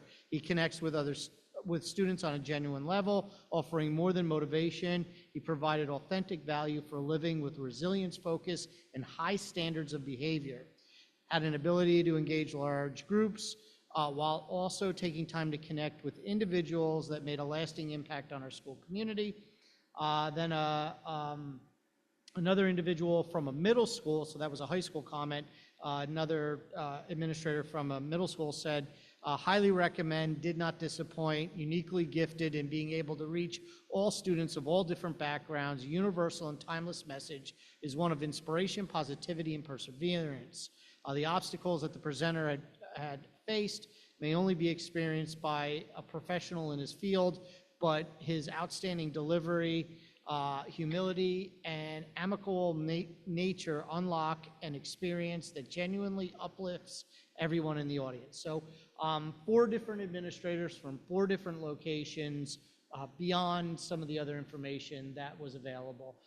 You know, we often get folks that come in and speak to our kids, and you want to make a connection with the students. It sounds like this presenter can not only make that connection, but drives home some really important lessons that we constantly work here in the district to achieve. Working harder, perseverance, do your best, addressing obstacles in life. And so those would be important, important connections, hearing it from somebody other than us every day. I will tell my colleagues in having a conversation with Mr. Scotto, I asked him if going forward, the middle school administrators might consider student voice so that you could actually identify 2 or 3 speakers and allow the students to have a voice saying, well, yeah, maybe we would like to hear from this one. I know in this case, we are in a very abbreviated moment, and you know, if we're gonna lose the money, that's not appropriate either. But I hope going forward that we can work on these things so that students have some input on who comes in to talk to them. I think that would be really nice. Are there any other questions? Can I ask, is this going to be for the whole student body for Crockett? Like everybody's going to be invited to it, or is it just specific students? Dr. Rocco, would you like me to speak to that? There are 2 ways that schools receive funds in New Jersey under Title I. One is what's called targeted funding, and one is called school-wide funding. This school is targeted funded, not targeted based on performance. Rather, it is I received funds based on the percent of students that are and families that are income eligible. That is a federal way that the money is calculated. The school district is required to open it up first to those that are income eligible under Title I, which is a federal requirement, not a district or local. The district does allow, and it is at our discretion, to add to those that would be invited to that assembly. Under a school-wide funding formula under Title I, every student in the school would have the opportunity to attend, right? So every year, the Department of Education sends to districts, would you consider moving from targeted funds, which is a little less funding, to school-wide funding, which is a greater amount? Under that current formula, we would have to first make sure it is offered to all Title I students and then open it up to additional thereafter. I guess my concern is that if you don't have it available to all of the students at Crockett, like will then certain students, like, I mean, not everybody knows who a Title I student is, right? So then that opens them up to being identifiable to their peers. So I personally, I don't know, I would just hope that we get to a point where it is going to be available to the whole student body. I mean, it's a great resource. I mean, at first I was kind of skeptical because of the background and like the target of the audience. I wasn't sure that it would be for everybody at that level, but we have great feedback from Dr. Rocco, who's reached out to other schools. So it's worth a shot, and I'm all for encouragement and from other voices other than ours, but I would like to make sure that it is for everybody, and not just us. But I understand where the funds are coming from. Yes. But I would hope that it would be something that everybody would benefit from. In some of the questions that we did receive today, to answer and provide clarification and guidance to the board, I did assure the person who contacted me that I would follow up with the administration to ensure that all students would have the opportunity. Of course, we have to follow the federal requirements first, and then thereafter. Of course. And we would do that, though, in a way that we would not open any one of our students up, though, to, okay, It would not be in terms of how students would be identified or called down, no. okay. Dr. McSheen, any other questions? No, that was one of my big concerns was, if they're called down to Right. an assembly only for them, and especially in middle school age, that can be Yeah. really it'd be rough. embarrassing. Yeah. If they're sensitive to that, which is totally fair, I think. And this would be during the school day, right? Just, In the case of this event, yes. okay.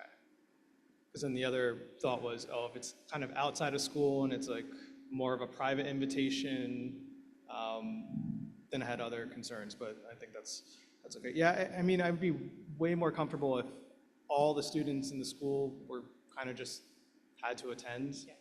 I think it would make more sense, especially since he's so gifted in talking to students of all different backgrounds, and I'm just imagining what my kids might think when they're in middle school. They might not opt to go to what could be a super beneficial talk by a UFC fighter, although my middle kid would probably love that. I think she's a huge fighter.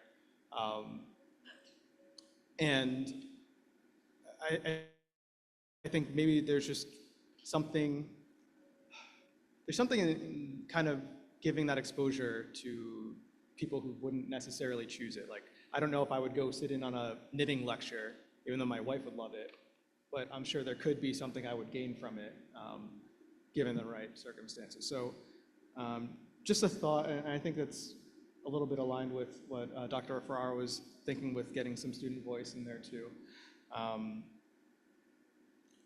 And especially with the 5K, and I understand it's a grant thing and the money needs to get spent or else it's gone. Like, I don't really have a concern with that. It was just like the 5K for maybe some of the students getting this exposure. I wasn't sure if it would fit. I mean, I intend on voting on it in the positive, but I think there's just room for improvement.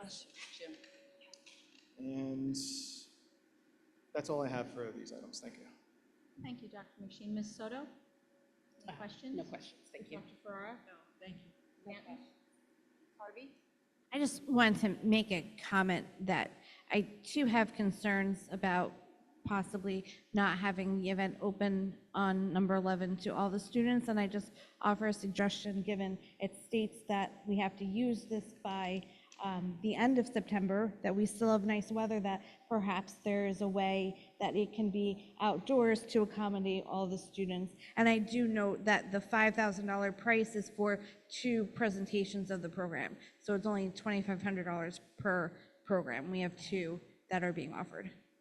And lastly, I just want to comment that the story that I have read online about this speaker speaks to the issues that we've been talking about with grit mindset that is continually brought up. And I think hearing from an athlete really helps students in terms of putting in perspective the importance of grit, that athletes all the time, if you don't meet you have to beat your time by a second, and you fail when you don't in your own personal goal, but how to get back up and do it again. And hearing it from an athlete really puts it in perspective that you can then apply to other things. And I think from what I read about this speaker, that's really what he does, is he takes that, what an athlete goes through, and translate it into what a student can do to be successful. And so that's why I support having this speaker come. Thank you. Thank you, Ms. Harvey. Ms. Williams? I would like to add a little bit off of what Ms. Harvey just said too, is, so another example is, and the reason why I'm saying this is because I would like to encourage more motivational speakers in our schools for our young adults, middle school, high school, even if there is an elementary school level of some sort, because you see that and I'm going to be the first one to admit, don't judge a book by its cover, because right away when I heard UFC, I'm like, oh my goodness, in a middle school, like what are we, kind of like that. But at this, and then I was thinking, okay, how many of the females would resonate with the message? Like I was going back and forth with a couple of different things, but it really reminds me kind of, and it doesn't necessarily always have to be an athlete that's also talking, because I remember as PTA president, I had Jordan Toma come in, right? And he was all about, he's known for motivational speaking across the country, but he's known as the student who had an IEP, right? And so right away, some of the parents, and it's a very, I love the conversation and how people challenge you sometimes with your ideas. Right away, they're like, okay, well, what if your child doesn't have an IEP? What are they gonna get out of this? And honestly, once you see, motivational speakers have a way about them that they connect with anybody in the audience, right? So there were pearls of wisdom that each of those students took with them from that. So it could be, about a motivational speaker speaking about how his resilience through even, having a hard time learning as a student and, how he made it through. So the message is the same, right? And that's what I think that our students definitely need every single day, because as parents, as administrators, teachers, they hear it from us, they expect to hear it from us, right? But if you have somebody from the outside coming in that understands, knows, well-versed in motivational speaking and encouraging and sending the message of resilience and just, getting up and just to keep on going, I think there's a lot to be said for that, and I think we need to do more of it as a district too for our students. I could just add on to that, which is a great point. I think it speaks to the concept of we've been talking about for the last few years of windows and mirrors, of how art can be a mirror, so it helps you reflect on yourself and your situation by seeing whatever art or experiencing that art, and a window to do something different or see something different, right? See someone else, see what someone else's life perspective is. And I think that's one of the great things of motivational speakers, and a great one will be able to do both, right, for multiple different audiences. Anything else, Ms. Williams? That's it, thank you. Ms. Byrne? Thank you. Mr. Kanka? I just have a technical question here.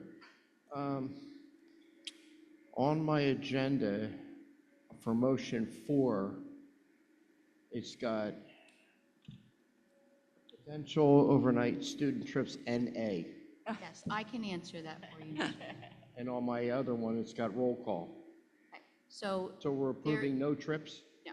So we had that there in the place that we would have overnight trips to approve, but at this time, we do not.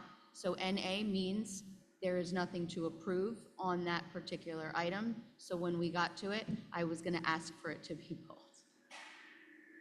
We're going to skip After it? everyone made the comments. There's nothing to vote on that. So there's no motion 4? No. So it's So 1 I through 3, goofed up. 5 through, am I correct? Is that what you're telling me? I goofed up? Number 4, there is no number. So I should have said There's no 1 number through for- 3 and 5 through 15? Do you want me to make the motion again? I just want a clarification, that's all. You're not voting on anything, so, I mean, there's nothing in there. There's Okay. no content to vote on. All right. I'll do better next month, I promise. Well, no, okay. Thank you, Mr. Kanka. I actually have a couple questions. So in regards to item number 12,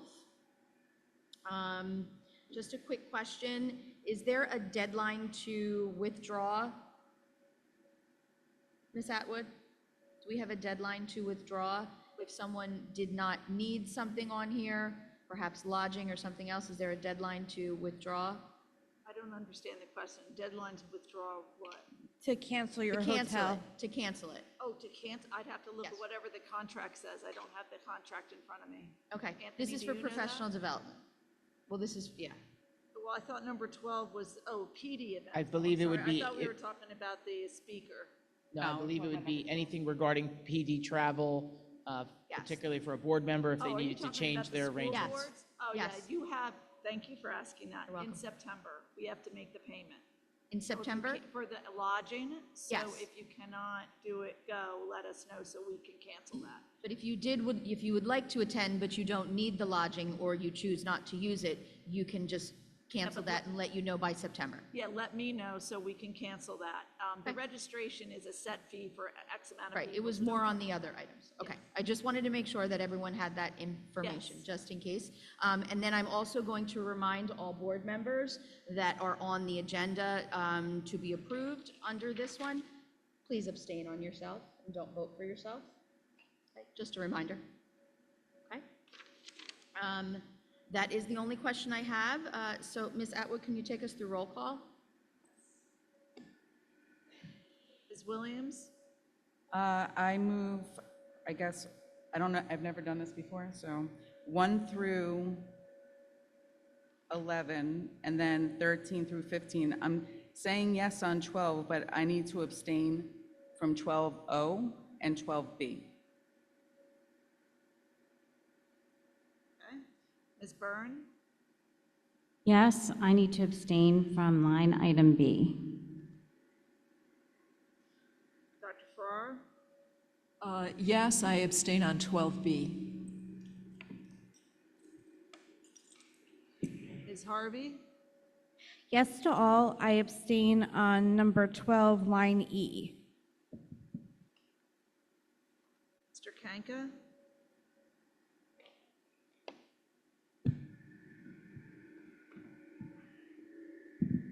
Yes. Dr. McSheen? I abstain on 12G. I was going to make it fun and say no on 4, but we're not voting on that, and yes, the rest. So you're saying no on motion 4? Yeah. Ms. Soto? Abstaining on item 12B and L, yes to the rest. And Dr. McSheen, I finally got your joke. It took a little while, but I got it. There were too My many humor's a smiles slow out burn. here for me to not realize what you had done. Okay. I'm sorry, Ms. Soto, what did you vote? I'm abstaining on number 12B and L, and yes to the rest. Stanton? I'm abstaining on number 11 and on 12B and M, yes to the rest. Ms. Thornton? I will abstain on 12N, yes to the rest. And I just want to make sure, because it is hard for me to hear, when you guys all abstained on 12, it was your own personal abstention. Yeah. I just want to clarify, yes, I'll hear that back again, so all motions pass.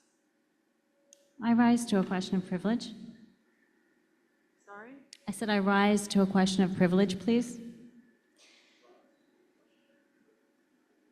Yes, Okay. I'd like the board attorney to clarify, and I'd also like to explain to the public what just happened.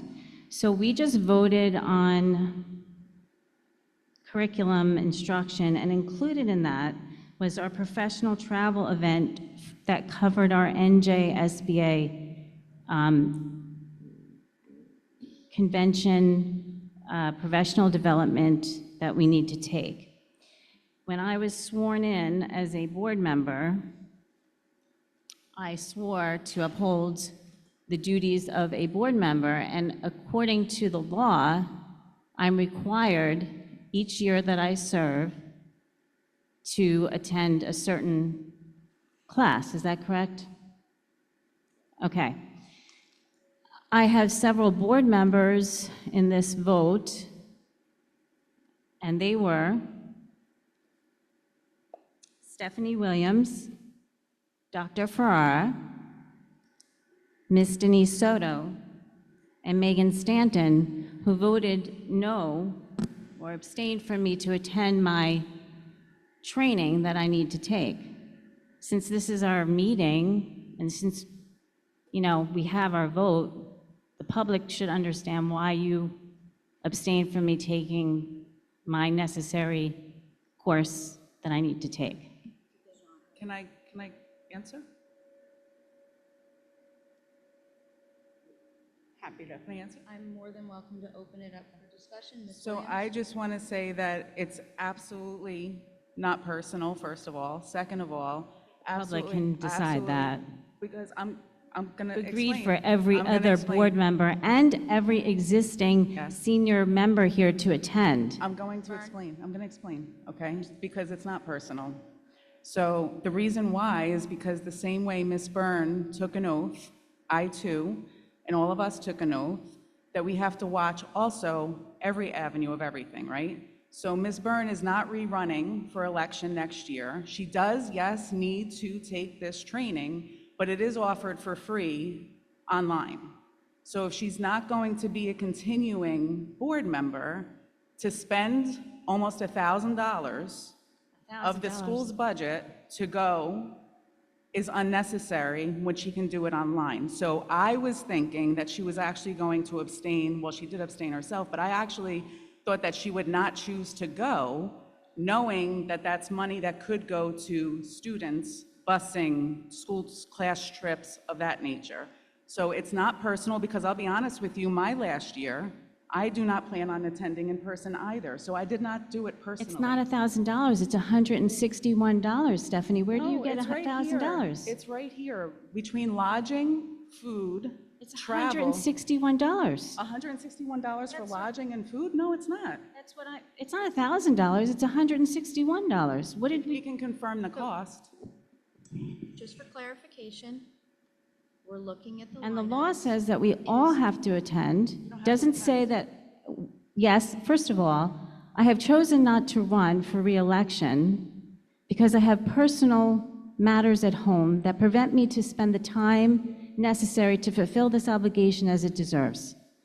And That that's does, fine, that's your I am choice. on this board until December. Yeah.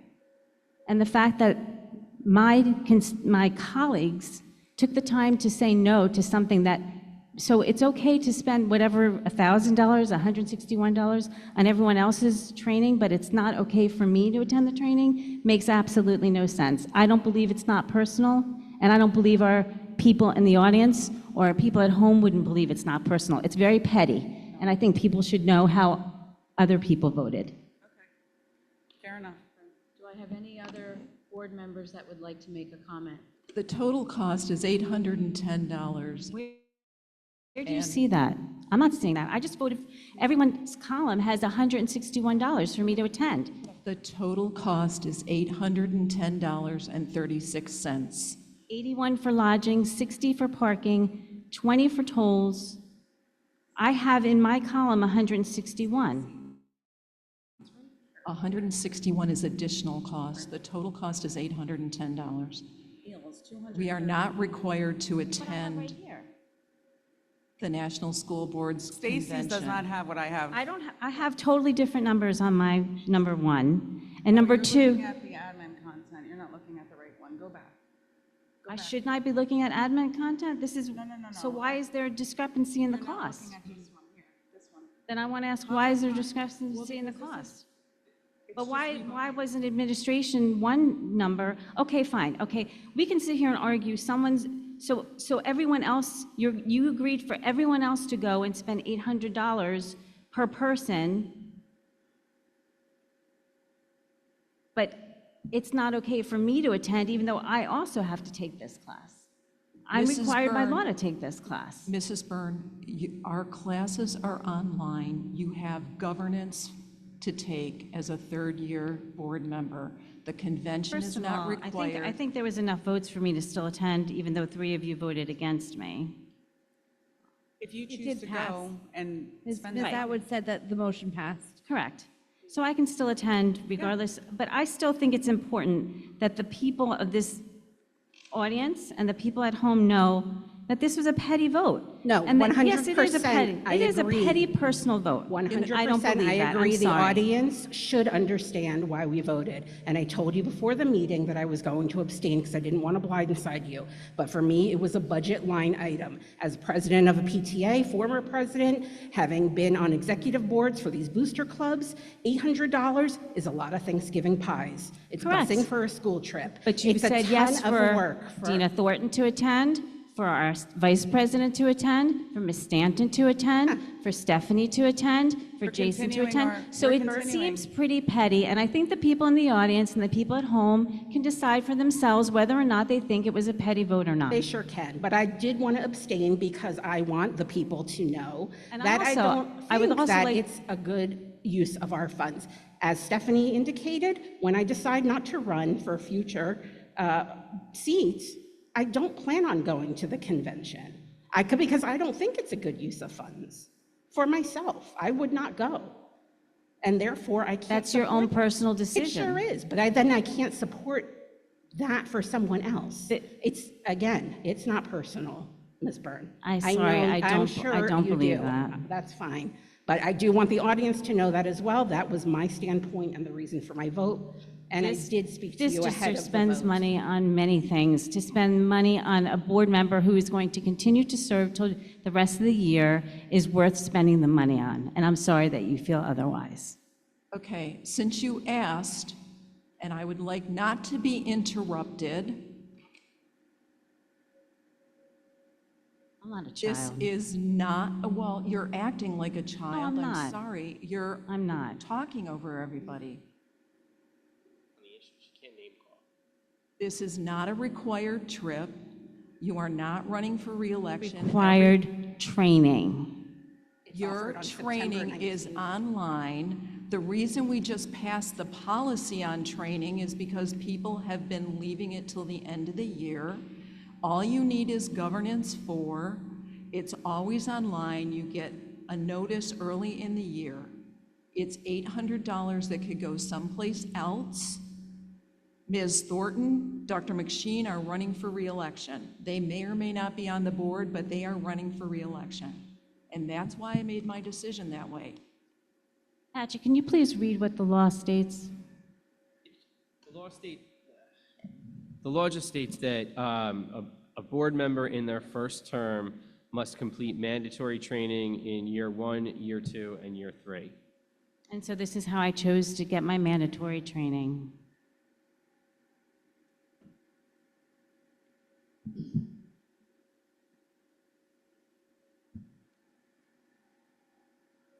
Ms. Byrne, do you have any other comments or questions that you have? Only that if people are saying that they're not thinking I'm worthy to go to the convention to spend the money because I'm not seeking reelection, I gave my reasons to the board president as to why I'm not seeking reelection. And if I needed any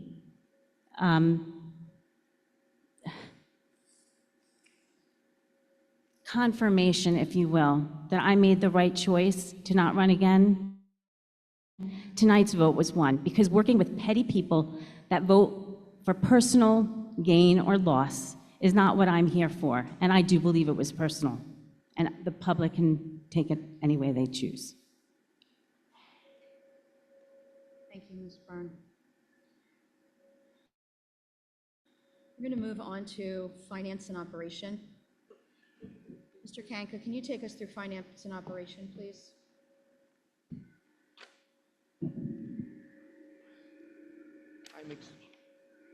I'm excited to do so. Thank you. As per recommendations by the superintendent, I move finance and operation motions 1 through 18 for roll call. Second. Thank you. At this time, do we have any questions in regards to finance and operation motions 1 through 18? Mr. Kanka, I'll start with you.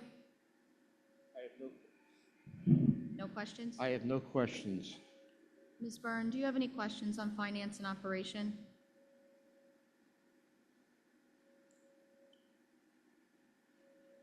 Ms. Byrne? No. I'm sorry. Ms. Williams? No. Harvey? Not after Mr. Kanka's very thorough report. Ms. Stanton? No, thank you. Did I miss something? Dr. Ferrara? No, thank you. Ms. Soto? No, thank you. Dr. McSheen? Yeah, I'm sorry. I had a question. And I apologize because Mr. Kenko probably went over it in his report. And I'm trying to find which item, oh, it's it's the change order number 17. And from my understanding, I just want to know what's it called? There was like the limestone part. Oh, the metal coping, okay. So there was a question that there was a limestone coping, is that right? And then it had failed or broke or got worn down and caused leaking, is that true? You're talking about I'm talking to like you and Katie, because you're both Yeah, do in you my want me to- eyesight. Do you want me to help answer that? the Mr. capping King? on the roof? It's the limestone that is the coping around the roof, which we've had, Ms. Atwood and I have had too many conversations about this coping. So you want to talk about how it's going to be repaired? So it's not a change order to the replacement of the roof, but when we were replacing the roof, there was leakage that occurred, and it was just, I mean, it is a change order to the roof, but it's not something of that project per se. It's related to leaking in the school. It was determined that the coping, this is a 1920 school, beautiful limestone coping, if you look at it around it on the edge, that underneath it, there had been some areas that needed to be resealed, capped, et cetera, to prevent the leaking. Now, there was multiple ways we could do that. You could just simply put a metal coping that you see on every new building out there. But because West is such a historic old building, we talked, and beside also that was more expensive, which was ironic. It was more expensive to take that coping off and put just a plain metal. But they proposed, and working with our architects, and particularly with new roads, of a method that we can remove all the coping, fix by sealing the potential leakage. It was only a certain area, but we want to remove all of it to seal it back up and put the coping back on. So that's what it is to address roof leakage, but not literally the roof. Oh, you have a question for me too? Oh, the roof, part itself. Yeah, and I think it's important for the public to know and the board to know, is Ms. Atwood and I looked at the material, and one of the things that we often talk about, because we have some old buildings that have beautiful architecture, is we're trying not to change that. So I have to be honest with you, we both looked at the metal coping, and we were like, no, that's just not, it's not going to fit with the structure and the ability of the contractor to be able to remove the existing, repair what needs to be done, and then replace it so that it looks like its original design was important to us. And it is actually cheaper than the metal alternative. So are the coping stones limestone? Yes. So there's an architect in New York City who's working on the Woolworth building, doing nothing but restoring limestone. It's been very interesting to read in LinkedIn what he's been doing, and it's actually, he argues it's environmentally sounder because you're just not using materials that have to be, made or stuff like that. So I think it's a good way to go. Actually, it's not the limestone itself that's leaking, it's the fact that it wasn't sealed correctly underneath it, is what they feel the water's getting in underneath it. So we needed to remove it and seal that and put it back on. We all see houses now. We could have just put something metal on it, and that would be a longer term, I guess you could say. I mean, this has to be continually maintained every 10 to 15 years, but we believed it was better to keep the look of the building than to put a metal coping on, particularly when they gave us a sample of one that was supposed to look like stone, and it didn't. It was metal coping with, stone. Was it like Stamps. replacement flooring that would Like have patterning stamps, on it? yeah. Yeah, and you kind of can tell the pattern, and it's not So that we great. did discuss it in the finance committee, but at that time, we didn't have all these options, so we didn't spend a lot of time on it. We just knew there was going to be a change order coming. This is more for the process of taking it off, resealing it, putting it back than. Would there be any benefit to putting that building on the National Historic Registry or on the New Jersey Historic Registry? Would we get any benefit from that? I don't know. I can ask to go see if we get money from the New Jersey Historic to help us maintain the building. You You probably have a lot more red tape getting some repairs. Yeah, that's what I was thinking, that it'd be more red tape, but, The only thing I caution you on that is, I believe we had windows replaced in that building. And if you wanted to get on that historical society, we would have to go back to the original over windows. from 1924. Yeah. Can I add one? Yeah, you make a good Atwood? point. And I just wanted to add one other reason, one other item related to that. Again, it was in the minutes, but about the fact that the grounds in front of the school, because of the roofing work, had been kind of messed up. And we're not reseeding it until this work gets done, because we don't want the same, machines to go over and unsettle the ground again. So if anybody's going by west and sees a lot of, a patch of area that doesn't have grass, that's why, and we're gonna wait till this is completed and then reseed it. And when is this targeted to be finished then? Or when would this be finished by? Completion date? I think, we asked that in the Completion date, meeting. It's going to happen after school starts. Oh, it was definitely after, but how long? I think they said a month? Yeah, it's about I think it was about a month. Like October or so? About Because October it's- 15th. It still was within the reseeding time when I asked, so that's what I listened to.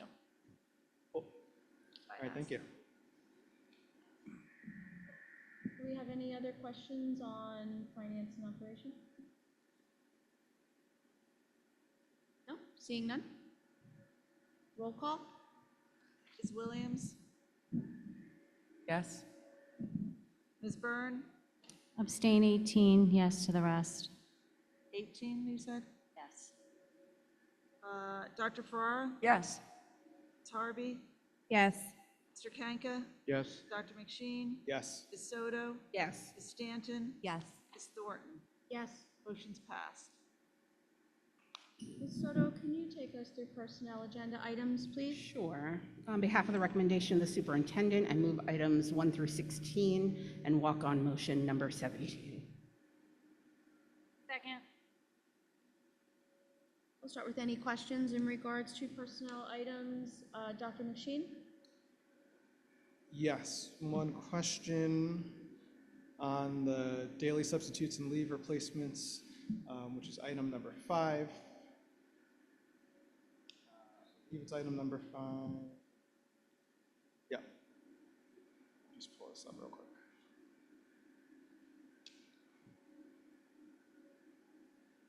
Yeah, my question was simply if there were changes from last year. Sorry, Dr. McSheen, what was the question again? Sorry, if there were changes from last year, is it everything has changed, or it's kind of hard to What's the compare? item number? Sorry, number 5. On the rates. Yes, on the rates. I do, Dr. Copeland can talk about that, but I believe the teacher rates have remained the same. Any of the rates change? I don't think we changed any this year. A couple, I can provide that to the board. We discussed. Yep. Board approved in the spring. Okay. Teaching rate has stayed the same, though. Okay. There were no changes to administration substitute rates. They stayed. Right. And sorry, Dr. Copeland, were you saying that? So technically, Dr. McSheen, the rates were approved previously. Yes. But Dr. Copeland leaves the rates on this motion all the time, so you know what the rate is for the individuals who you're approving tonight. And that's clarifying, so you're going to see a daily sub. Those individuals will get the daily teacher rate. If there's a nurse on there, ed assistant, leave replacements, so that you can cross-reference the approval of the individual based on what the approved rates were. Is that accurate, Dr. Copeland? These are the rates that were published at the July meeting, this August meeting, and they will be for every month until June 2026. Okay. Thank you. That was my only question. Thank you, Dr. McSheen. Ms. Soto, any questions? No questions, thank you. Dr. Ferrara? No, no questions, thank you. Ms. Stanton? No questions. Ms. Harvey? Ms. Williams? No. Ms. Byrne? No. Mr. Kanka? No. Okay, seeing none, I would like to recognize some of our retirements this evening. We do have 3 on the agenda. So we have a learning disability teacher consultant, 7 years in Hamilton, Margaret Hammond. A mason in the district, 26 years in Hamilton, Ronald Aversano. An educational assistant at Grice Middle School, 25 years service to Hamilton, Marjorie Prokop. We congratulate you on your retirement. We thank you for your dedication to Hamilton Township, and we wish you all the best.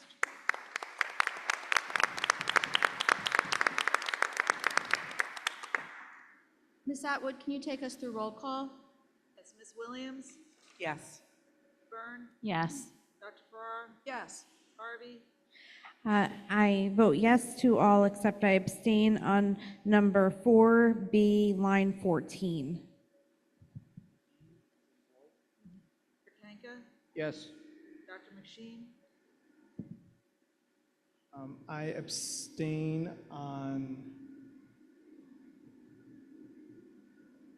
12A33 and 12A112. A33 and A112? Yes. I also abstain, and I think I have the wrong number here, 1 second.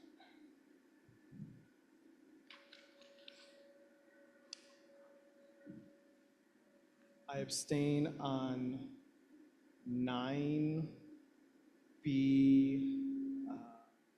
9B10. 9B10? And yes to the rest. Thank you. Dodo?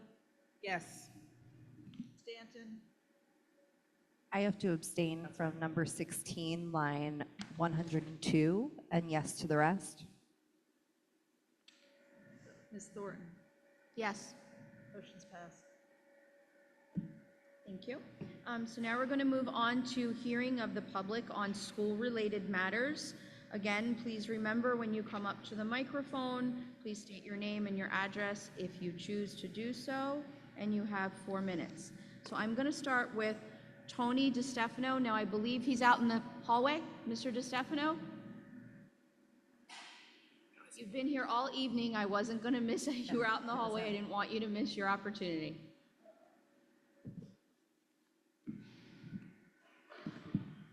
So funny.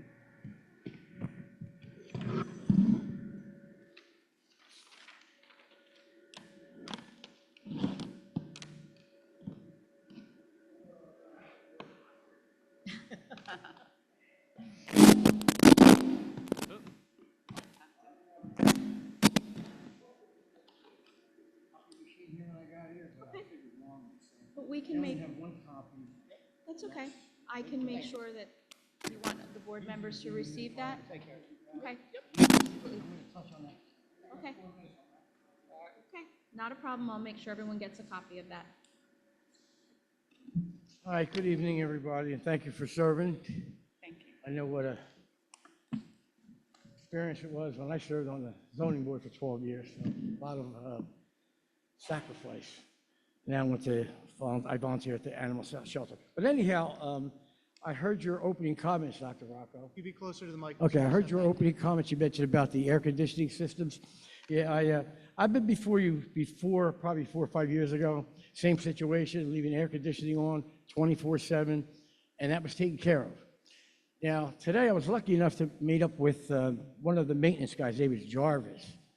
And he said the reason why the air conditioning systems were on in the trailers with no occupancy was because they vacuumed the rugs, I think he said.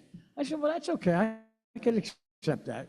But my concern was, is this kind of like ubiquitous throughout the whole township where these air conditioners are on all the time in the trailers? And that's a waste of money. The problem with those trailers, I'm going off script here, but I'm going to get to the point. The problem with those trailers right now, you have a mold problem, I think, inside the walls. And let me tell you why. If you look at those pictures, you're going to see rot, wood rot, even in the panels. Now, those trailers have wood panels throughout the whole circumference of the trailer. And you could just walk and you're going to see damage in those panels. So that's telling me there's water getting inside there. It's actually breaching the, I guess, the top wherever it's coming in from. And I don't know if there's mold in or not. You're gonna have to need probably a structural engineer to come in, to look at the situation and say, hey, can we stop this water from coming in? Now, that one trailer you have pictures of, that's in bad shape. And the trim around the window, it's all rotted. Now, that doesn't happen overnight. That happens over a period of many, many, many months, if not years, for it to get to that point. Now, my question is, does anybody do routine inspections of these trailers? I don't know. I'm asking a question. So I don't know, Dr. Rocco, would you know that answer to that question? So continue with the comments, and then we will be Oh, able to. okay. Yes, All right. I'm So sorry. let me just We'll look at my- definitely get Yeah, you those okay, answers. now I what don't I want wanted to to say, interrupt your time. what I wanted to say was real quick. I only got a minute and a half. When I mentioned about the air conditioners, you do not need air conditioners on to prevent mold from happening. All you need is a good, strong dehumidifier. That's even better than an air conditioning system. I did a lot of research on this. That's why I provided you copies of what I found on Amazon. They're only $139. So you figure at $139, you order, say, 15 of them, because I don't know if you have trailers in every single elementary school. I don't know what your situation is. But at 15 dehumidifiers, you're talking about $2,100 divided by, what do we have, 45 households in Hamilton Township? I know we have over 90,000 people, but households, let's say we have 45,000 household paying taxes. You're talking 3 cents a dehumidifier. So I know cost isn't going to be a problem here. Shouldn't be at 3 cents at 3 cents a taxpayer pay for a dehumidifier. But I think that is your best way of controlling, because now you don't have to have an air conditioner which kicks in the compressor, which really sucks the juice out of the wall. I mean, that costs a lot of money. And now we're going to be looking at a 20% increase with public service. That's coming. Don't wait till after the election. I don't want to get political here, but it's the truth. And we're gonna have like a major increase, and that's going to induce probably our taxes to be paid. So all I ask you guys to do, and I know you work hard to give us a good budget, is be real frugal. And I really hope that we can change over to these dehumidifiers and not run the air conditioning system. That's all I have. I mean, I have a lot more, but that's the most important issue. Mr. DeSniffer, you had some questions. If you don't mind, can you please provide Ms. Atwood, who's you have his contact information? I was going to We've ask been for in your touch. contact Dr. Rocco and I have been in information touch. so that we can get in touch with you. Right, But but if I he think has that, it, I think then I'll that make mold sure we issue has make to copies be of addressed these. right away, because that's only Thank going to get worse if it doesn't get addressed. Thank you, Mr. DeStefano. Thank you.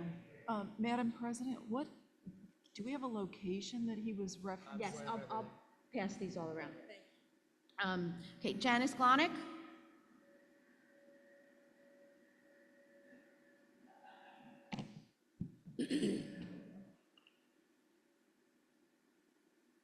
In case you didn't know, Janice Monica. So Janice, before I start the timer, I love that you put under the topic my favorite subject. Thank you. Make you guess. Okay, this summer, as usual, I went and visited my girlfriend in the Poconos, and she said, "Did you see the article that I left in your bedroom?" I said, "No." Ms. Glonick, a little bit closer to the microphone. Oh, Thank you. went back and got it, and it said, "Local lawmakers lead charge on cursive comeback." A whole article. And it mentioned how cursive is the style of writing that adorns the most important documents in our history, like the Declaration of Independence. It also indicated that your true feelings and mood are expressed in your writing, where you develop a flair, finesse, and a signature that says, "I exist," not just a printed word. Another article someone sent me also said cursive is as unique as a fingerprint. You can identify who wrote something if you know their style. And that cursive writing is definitely making a comeback in the U.S. This will make Pennsylvania the 25th state mandating cursive to be taught in all its schools, plus all the Catholic schools in the unmandated states, which is over half the country. We need to emphasize cursive writing in Hamilton. Pennsylvania is so close. They come over here to work, we go over there to work. When our kids grow up, they are going to run across cursive writing, no doubt. I was told that there was no time for my plan, which was only 30 minutes a week, where they would write in cursive printed sentence and the teacher would correct it. That would take the 30 minutes. Then the decoding part, where the cursive sentence was on the board and the child had to print it out. That's 15, 20 minutes max. And we wouldn't touch math or reading. We take it off of science or social studies. And to make things fit better then, instead of writing a sentence, they could do, when they have their spelling test, they print their words, and then they would also have to write the first 3 or 4 words in cursive, and the teacher would correct it, and at the end of the spelling lesson, just show how it should be. No time at all. Then every week, you spend only 15 to 20 minutes max decoding a sentence. You write it on the board or have it printed on the paper, and they print what it says. So you tell them they've got 5 minutes to do it, and that's it. And then you go around and say yes, yes, yes, or whatever. Now, being able to read cursive is going to be a major necessity with half the country doing cursive. And we don't want to get our kids embarrassed as adults. And I had mentioned in one of my former speeches about mailmen shortage. Guess what? In the Poconos, the church sent out the envelopes for the money on a Monday. Nobody got them by Sunday because there's a shortage of mailmen to deliver them. I went to the post office yesterday on Route 33, locked, closed, shuttered, 20 of 5. Supposed to be open till 5. Ran down to 1:30, and there, one person working the sign says, help needed. We need to know cursive writing so we don't lose our mailmen. And as my German guide had said, when I was in Germany, what's the harm in learning something? You never know when you'll use it.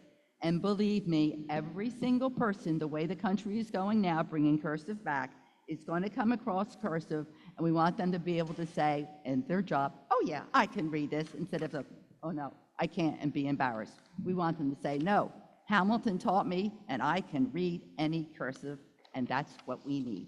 Thank you. Thank you, Ms. Klonick.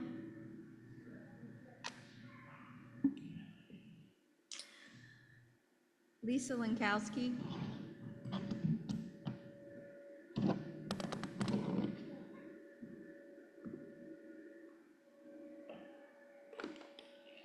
Good evening, Lisa Lankowski. I'm one of the administrators for HTCSE. And this week we had a fun time talking about the cell phone policy for the district.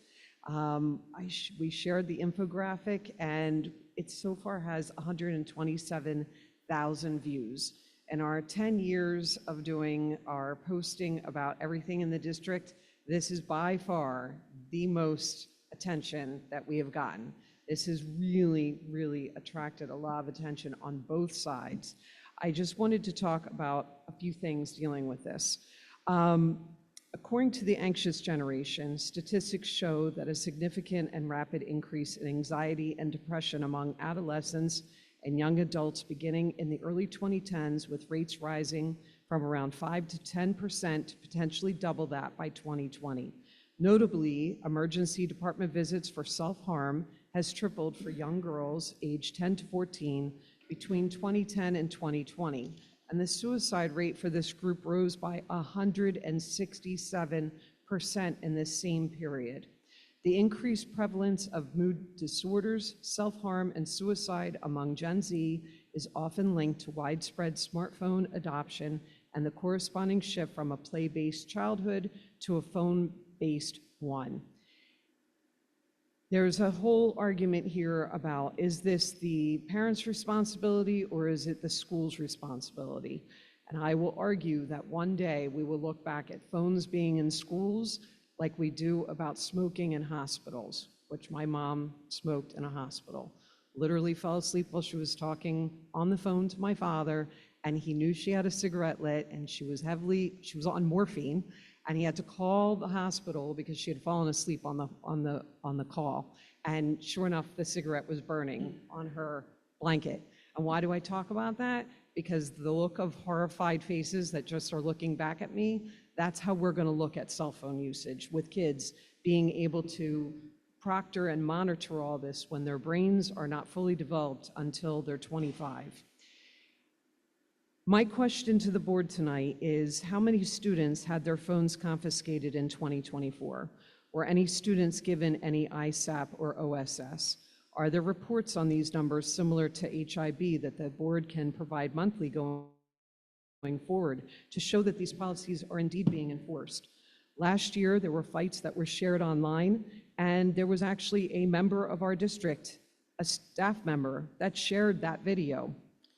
Teachers need to know that recordings by students will be dealt with swiftly and accordingly, because there's this weird perception since COVID that parents think that they have a right to know everything that's happening in a classroom, and they're encouraging their kids to record teachers, which is not acceptable. So that was my question to you guys. Lastly, it is our HTCSE holds an annual, for the 8th year. We're doing a meet and greet of the Board of Ed candidates.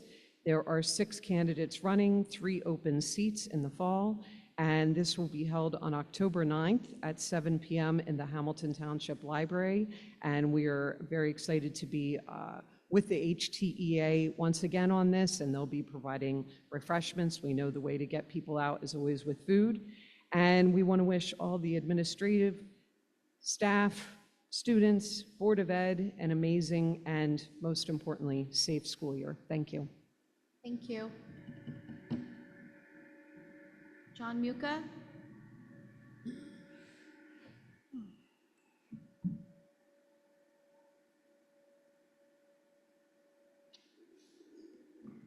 John Muka, I'm a lifelong resident of Hamilton, and as I was saying, at the November school board meeting, Mr. Scotto presented some scores from the New Jersey's SLA scores, and I was kind of surprised by how many students were not proficient. I was also surprised by the fact that Mr. Scotto wasn't actually there, that it was done by a video. So there was no opportunity to ask any questions or have any discussion.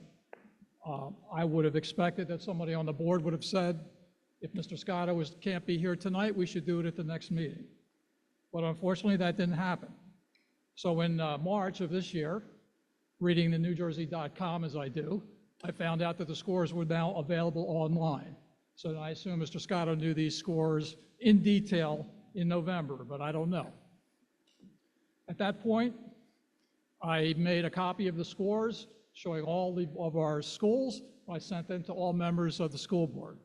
Essentially got no reaction, and certainly nobody seemed to be perturbed by the fact that Grice is a 7 percentile school, and at the other end, we have 80 percentile schools.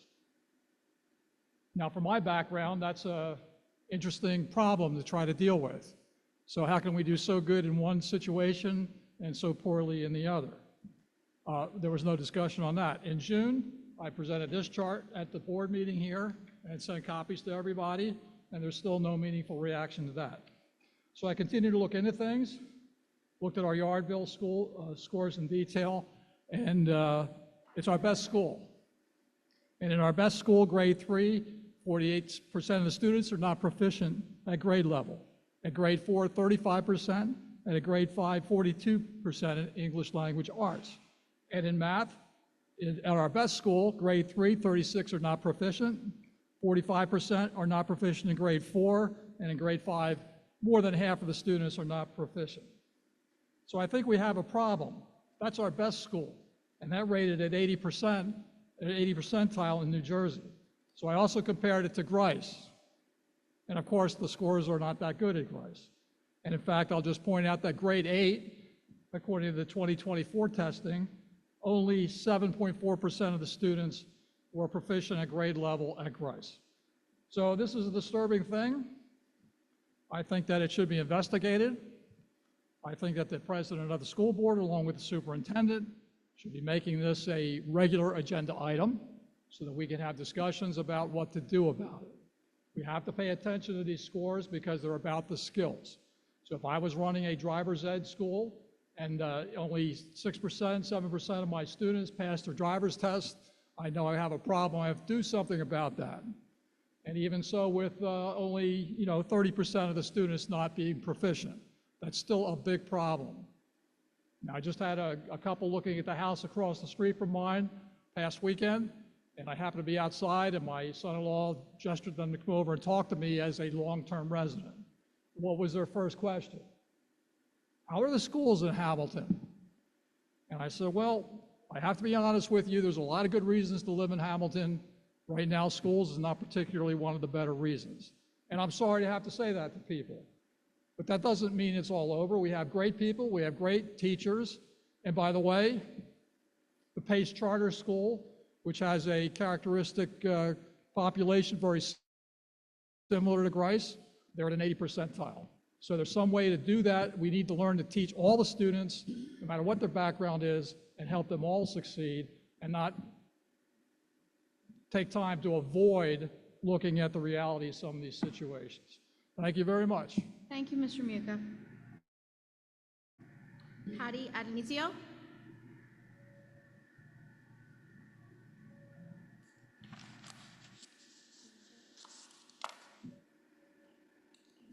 Just a couple of announcements from the HTEA end of things. So we wanted to also thank the maintenance staff and the custodians for all the hard work they did. It was a really hot July, so thank goodness August got a little bit cooler. Many buildings also had a lot of work going on, so a big thank you from HTEA to the staff who worked in those buildings and had to be flexible with their working spaces. Some people got shifted around and had to go work in other buildings. We had a table at the National Night Out at the beginning of August at Veterans Park, and we gave away book bags and school supplies. It was hugely successful. I felt underprepared. We were out of school supplies and book bags, and Dina, you were there. I know I bumped into you, Dr. Farrar, and Mr. Kanka. We saw each other as well. 45 minutes, we had nothing left. Thank God for candy. That's all I have to say. That's what we were left with. So next year, we know better. We had our custodian picnic on August 16th. That was great. It's always nice to see. I say this every year. We get the Mr. Softy truck, and there's a line of custodians a mile long waiting to get ice cream. And thank you, Dr. Farrar, for coming out. We are looking forward to meeting the new staff tomorrow. HTA has our luncheon to meet all the new staff, so looking forward to that. And also wishing all of our members a smooth start to the school year. And lastly, thank you to the board for recognizing the hard work of the custodians and maintenance staff. And HTA is looking forward to working with all of you for the best interests of our students, staff, and our community. Have a good night. Thank you. So that does conclude hearing of the public on school-related matters. I'm going to open it up to the board on other business. I'll start with you, Dr. McSheen. Anything for other business? I had two broad things. One, and we just heard that there was a large discourse about the cell phone policy, and thank you, Dr. Rocco, for bringing it up in the beginning of the meeting as well. I just wanted to point out, from what I saw on the Facebook discussion, which was, the last I looked, like 188 comments or so, something like that. I was actually impressed with the civility of the conversation, because I know it's like a very passionate thing, and I know when I was in high school, that's when people had flip phones and camera phones, and that was it, right? So it was just texting and stuff. But that was in the environment of post-Columbine, September 11th attack had just happened. But still, phones were banned. And it was not expected that you should take it out. But there were fewer reasons, right? You would just be texting someone and that's it. Nowadays, it's way different, right? It's part of, for better, well, I think for worse personally, but it's a part of a teenager's personality. It's like how they exist. So I just wanted to acknowledge how much of a fundamental piece this is to have a discussion on and to evolve. I don't think this is like the final end-all, be-all, the policy we have that we started last year. I don't think it's the end. I think it's an evolving thing, but it's helpful that we came. I think the administration started at a place that is comprehensive and trying to take in many points of view, so I appreciate that. And one thing I actually, moving on to slightly similar but different topic, I have kind of a personal ask to, sorry, it's very hard to talk without hearing this.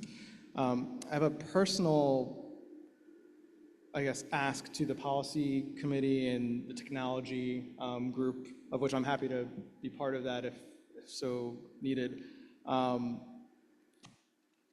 We've all kind of recognized that artificial intelligence is gaining speed more and more, and I'm sure more and more students are using it. It's kind of baked into Windows now. You can't really avoid it. You can't really avoid it on a Google search, right? You search on Google, it gives you an AI-generated summary, and those are so not right half the time, right? It merges two things that might have a similar name and gives you a recommendation that would not fly by anyone with any kind of personal knowledge on a topic. So I think there's a big need for, one, just being very clear on how students are taught about AI, of what they can expect from it.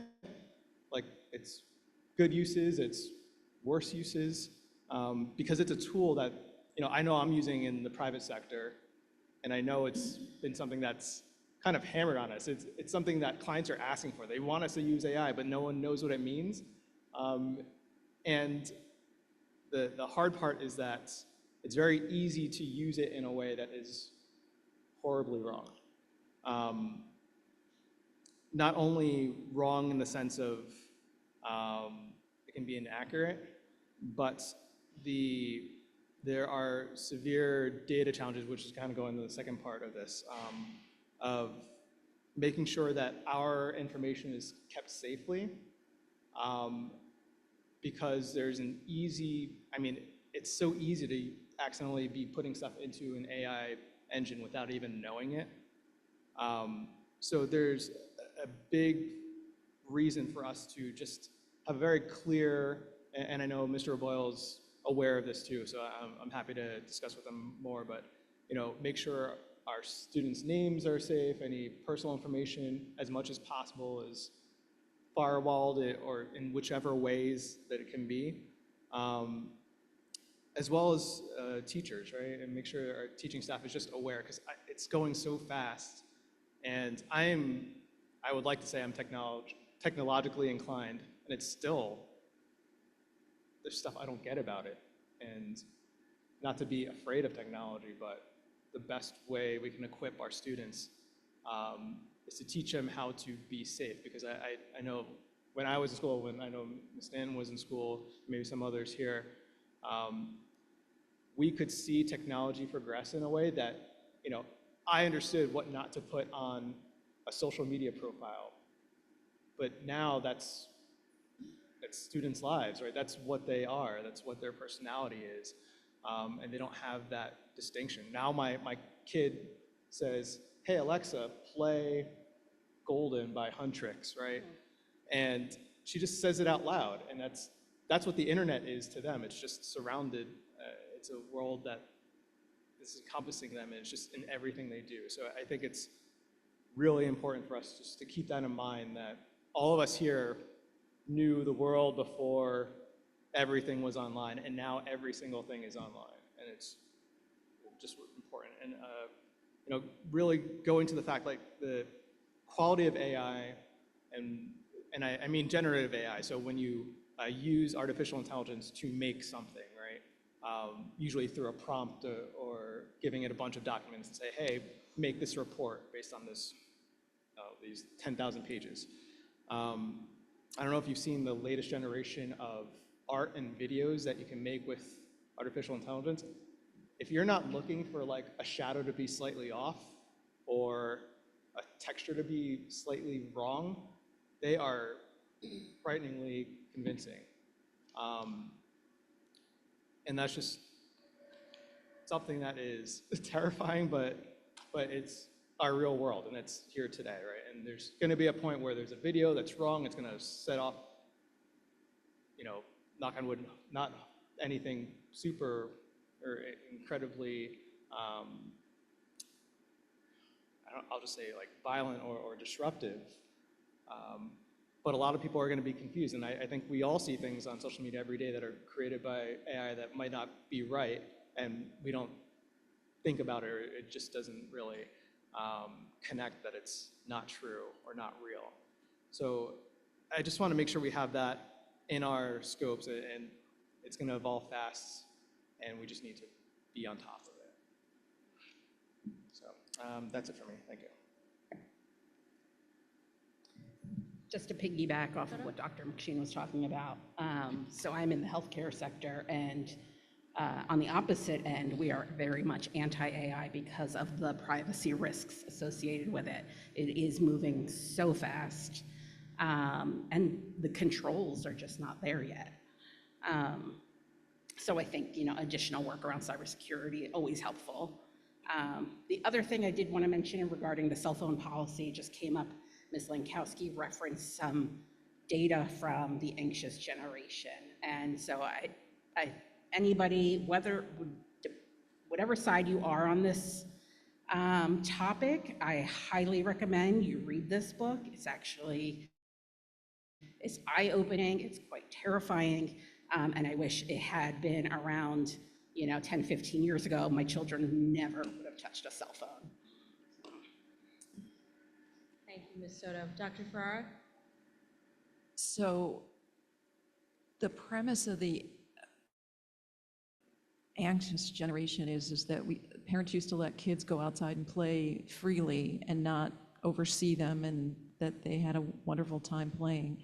But then as child kidnappings increased, parents were afraid to let them out, so now they are inside playing on phones and computers unsupervised the way they were unsupervised outdoors. Ms. Lankowski and I have had a number of conversations. I understand where she's coming from. Mr. Kanka and I have talked about this, about going into classrooms or even presentations in the auditoriums, and you see that the kids are on cell phones. This can't be a top-down, school-only solution. The parents have to work with us, because we all know that a lot of the problems that we deal with in administrative hearings with cell phones and bullying happen after school, on the weekends, at night. That's not where, we're not in that space. We are in the classroom space. I get that they would like more controls on teachers and aides and being more adult-like with their phones, which I think is appropriate. I don't think we should see teachers sitting in the hall, at study hall, on their phones. But I guess my point is that it has to be very organic. This can't be just the school's problem. It can't just be the parents' problem. And to Dr. Rocco's point with his policy that he has outlined is, if we ban cell phones for teenagers in high school, they're never going to learn any self-control, right? I get it. We don't have smoking porches anymore. That didn't stop kids from smoking. They just went out, like, further out from school to smoke the cigarette. So, I think this has to be kind of, as I said, organic. I think it's something the PTAs can work with us on. We can all, aim towards a goal, and that would be very good.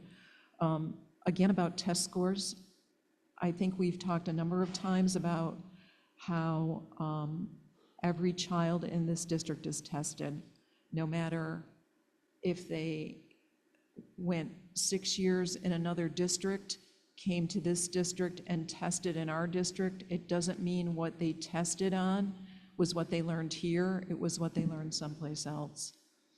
I also want to point out that when we hired Mr. Carrig, we never asked what his LSAT scores were. When I ran for board, nobody ever asked what my GREs were, my SATs, my Regents exams. They're just a moment in time. Are they important? Yes, they give us feedback, they give us data, but it doesn't define a person, a test score. It just doesn't. And so I get we want to improve scores, I get we want to improve learning, but I don't think beating up on test scores and constantly saying our test scores are bad does anything to help students. It doesn't really matter in the conversation. What matters is are our teachers improving? Are our students improving? And are we doing the best we can to help them negotiate AI, to negotiate cell phones, to negotiate all the noise that is coming at them in all directions. Thank you, Dr. Ferrara. Ms. Stanton?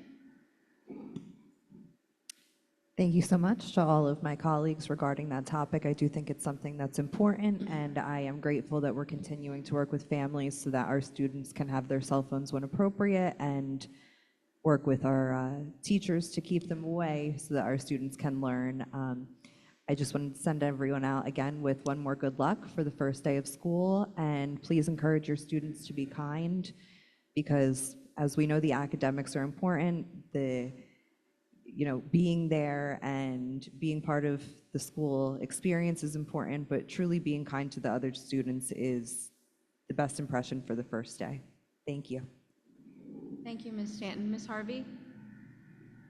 Just wish everybody a happy Labor Day, and I will see everyone in September and hope we can have a great school year. Harvey. Ms. Williams? I just want to say that to piggyback off of some of the things that were said on that side of the table is, Dr. Rocco, you had, I saw with Mayor Martin, you had that what's happening in Hamilton, or this month in Hamilton. Every August. Every August, yeah. So it was very informative. I loved it. And it did speak about AI, right? And the direction that we're going, and having to, try to support the next generation, and understanding the downfalls, and, but also the benefits, and how we're going to help the next generation along with that. So great points also with that. And then there was also, didn't we just partner or bring something like, as far as the cell phones, we're going to have where they're going to be locked in a case, or no, that's not, okay. I didn't know if that was going to be, like, some high schools have too, where you put your phone in a shoe thing. So some classrooms do that, so they do have benefits of that too, but cell phones definitely are a problem.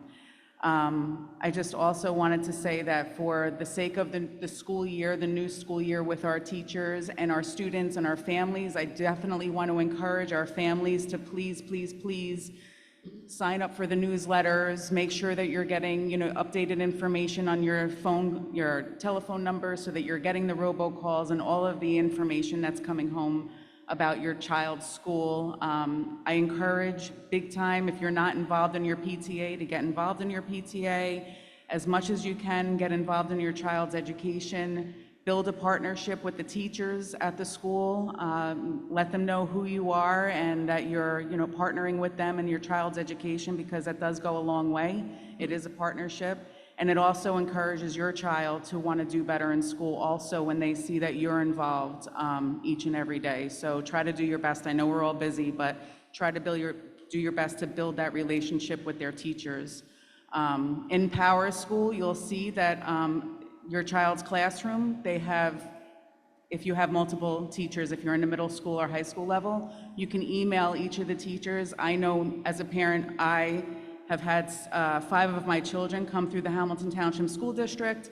Every year at the beginning of the year, I would email each one of their teachers just as an introductory, to let them know that I was there, if there was anything I could do to help support them in my child's education. So I do encourage, if you can, to try to reach out to each of your child's teachers to introduce yourself on that level. So otherwise, I wish everybody a happy beginning to the school year.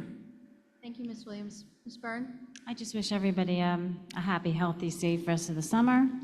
And I know parents are excited and have mixed feelings with kindergartners going off to school, but, wish everybody the best for the new school year. Thank you, Ms. Byrne. Mr. Kanka? I just wanted to thank Mrs. Harvey and Mrs. Thornton for reaching a positive outcome with the trades, since I'm conflicted out. I appreciate the effort that you guys did, and thank you very much. And the district thanks you. I also would like to remind everybody again to fill out your paperwork for free and reduced. Please do it. I'm also going to prepare myself for the first day of school I will have 2 bottles of Pepto-Bismol, one for Dr. Rocco and one for Mrs. Atwood, so they can get through that day without too much acid reflux. And everybody have a nice holiday. Thank you, Mr. Kenka. I would like to echo my colleagues. Everyone, please enjoy the last couple days of summer. Before you know it, our school halls will be filled, and we'll be in the start of the school year. I wish everybody, again, a great rest of the summer, and we'll see you in school soon. Thank you. Can I have a motion to adjourn? So moved. Second. Aye. Opposed? Abstained? Motion passes.